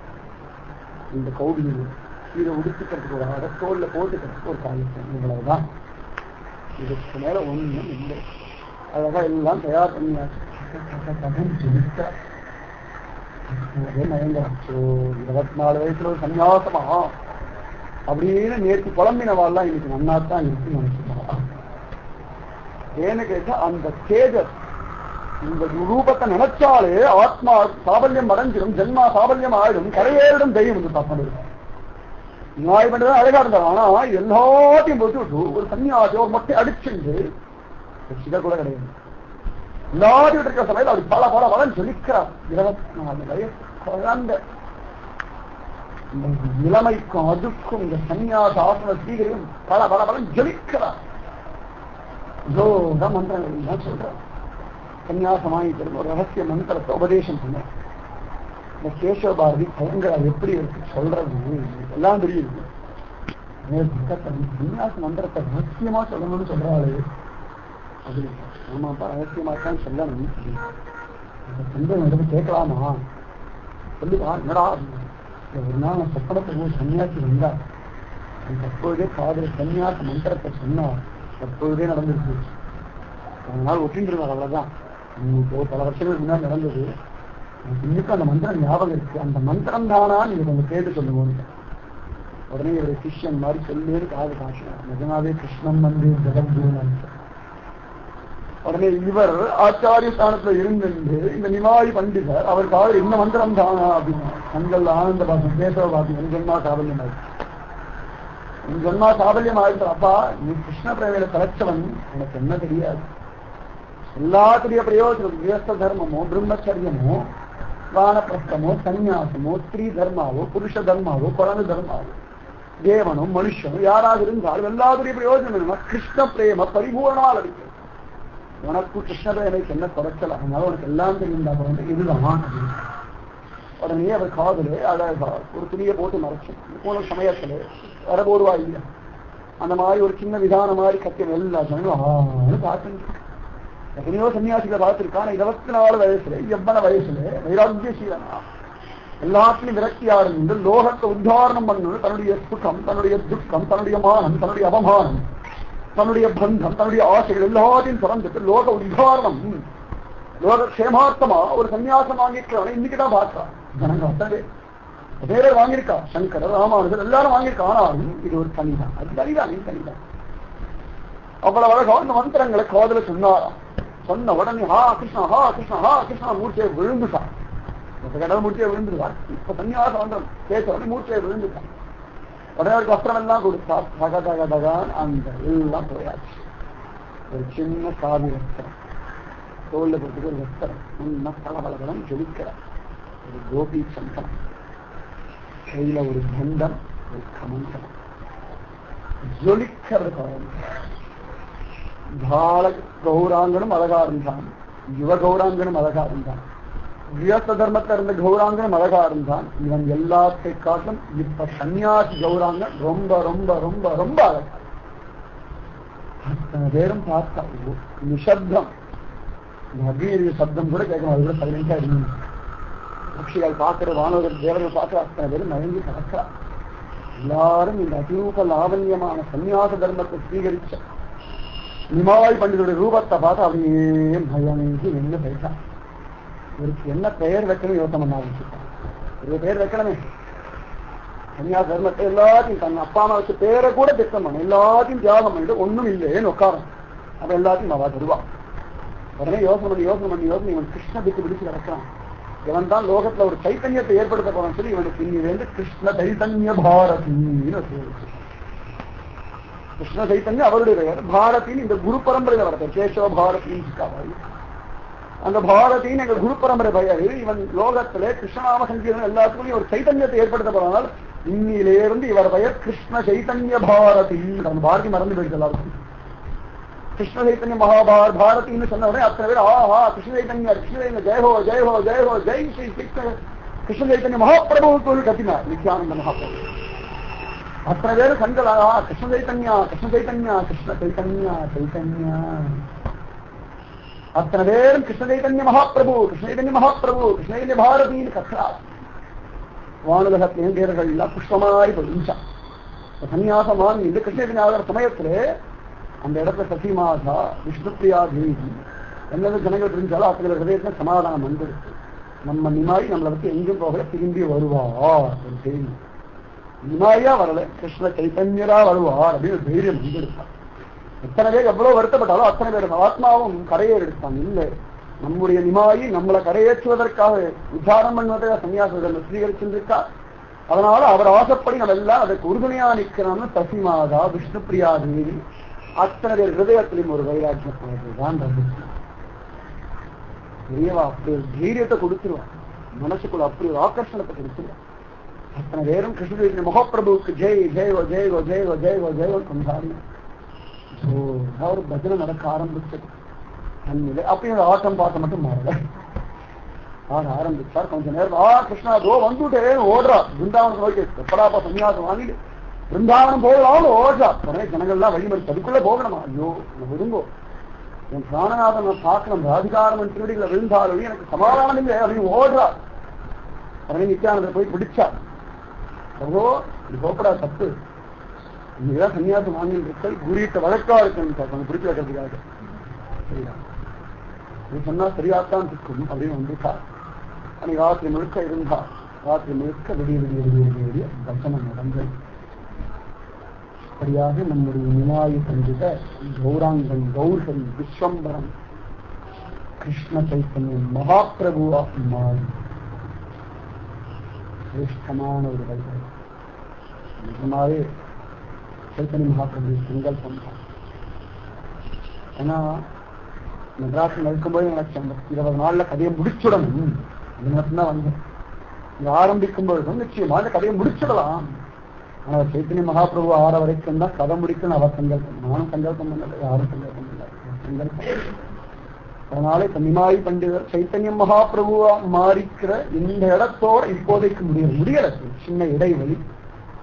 திரும்பவும் அடுத்த சந்தர்ப்பத்திலே சைத்தன்ய மகாபிரபுவா இருந்து அவர் ஜனங்களை உத்தாரணம் பண்ணதான பரிபூர்ணமான ஒரு நிலை நிச்சயமா அனுபவித்தார். அது வரைக்கும் எல்லாரும் விடாம நாமஜபம் பண்ணுங்க. நிமாய் பிரபுடைய சரித்திரத்துல எவ்வளவு இடங்கள்ல நாம சங்கீத மகாத்மியத்தை பிரத்யட்சமா சொன்னோம். எவ்வளவு வைராக்கியத்தோட இருக்கணும்னு சொன்னோம். பக்தர்கள்லாம் எப்படி நாமஜபம் பண்ணணும் நடிச்சு காட்டினாலும் சொன்னோம். அதை ஃபாலோ பண்ண 20 நாளைக்கு கதை நடந்தது, 18 நாள் கதை நடந்தது அப்படின்னா அத்தனை பேரும் அப்படி ஒரு பக்தி பண்ணணும். அதுதான் இந்த இடத்துல சைதன்ய சரிதாமிரதத்தை சொன்னதுக்கான ஒரு பிரயோஜனம். அதனால நிறைய நாமஜபம் விடாம பண்ணுங்க. அடியனுக்கு ரொம்ப ஆனந்தம் என்னன்னா, இந்த சைத்தன்ய சரிதாமிரதம் சொல்ற சமயத்துலதான் நம்முடைய சத்சங்கத்துடைய பிரேமநாம வேதநிதின்னு சொல்லி ராதே கிருஷ்ணா நாம வங்கி ஆரம்பிச்சிருக்கோம். எல்லாம் கூடி வந்தது. எல்லாம் குரு கிருப, விஜயம்மாவுடைய பரிபூர்ண கிருபா கடாட்சம், பெரியவாவுடைய அனுகிரகம். அதே நாமஜபம் பண்ணுங்க. எத்தனையோ பெரியவர்கள் வாழ்ந்த ஒரு புண்ணியமான தேசத்துல நம்ம வாழ்ந்து இருக்கோம். பேர் மகானுபாவுடைய சரித்திரம் நிறைய இருக்கு. அனுபவிக்கிறதுக்கு நமக்கு ஆசை இருந்தா போதும். நான் நிறைய நாமஜபம் பண்ணும் பரமானந்தத்தை அனுபவிச்சோம். ராதே கிருஷ்ணன். திரும்பவும் ஒரு சிறிய இடைவெளிக்கு பிறகு கொஞ்ச நாள் கழிச்சு இந்த இடத்துல நீதி சைதன்ய சரிதாமிரதம் பாகம் 2 ராதே கிருஷ்ணா கிருஷ்ணா ராதே ராதே கிருஷ்ணா கிருஷ்ணா ராதே ராதே கிருஷ்ணா கிருஷ்ணா ராதே ராதே கிருஷ்ணா கிருஷ்ணா ராதே ராதே கிருஷ்ணா கிருஷ்ணா ராதே ராதே கிருஷ்ணா கிருஷ்ணா ராதே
सद्गुरु महाराज की समस्त भागवत को जय। गोविंद नाम संकीर्तनम गोविंद गोविंद। जय जानकी कांत स्मरणम जय गोपिका जीवन स्मरणम गोविंद। आल्वा திருவடிகளே சரணம், ஆண்டா திருவடிகளே சரணம், எம்பெருமானா திருவடிகளே சரணம், சர்வம் குருரார்ப்பணம்। जय श्री राधे कृष्ण सत्संग की जय। जय श्री पूज्य श्री श्री अम्मावक जय। जय श्री भारत माता की जय। लोका समस्ता सुखिनो भवन्तु, लोका समस्ता सुखिनो भवन्तु, लोका समस्ता सुखिनो भवन्तु। ओम शांति शांति शांति। जय श्री कृष्ण चैतन्य महाप्रभु जय। हरे कृष्ण हरे नाम जपடாம எல்லாரும் ஹரே ராதே கிருஷ்ண ஹரே ராதே கிருஷ்ண. நாளை காத்தால 11 மணிக்கு ஒரு வேகத்தில் பகவானுக்கு சத்தங்கம் இருக்கு, அட்ரஸ் வாங்கிருக்காங்க. நாளை சாயங்காலம் இன்னாஸ்பேட்டை கருவு அட்ரஸ் வாங்க, அங்கே பிருந்தாவன மகிமை இருக்கு. हरे नाम जप राधे कृष्ण राधे कृष्ण।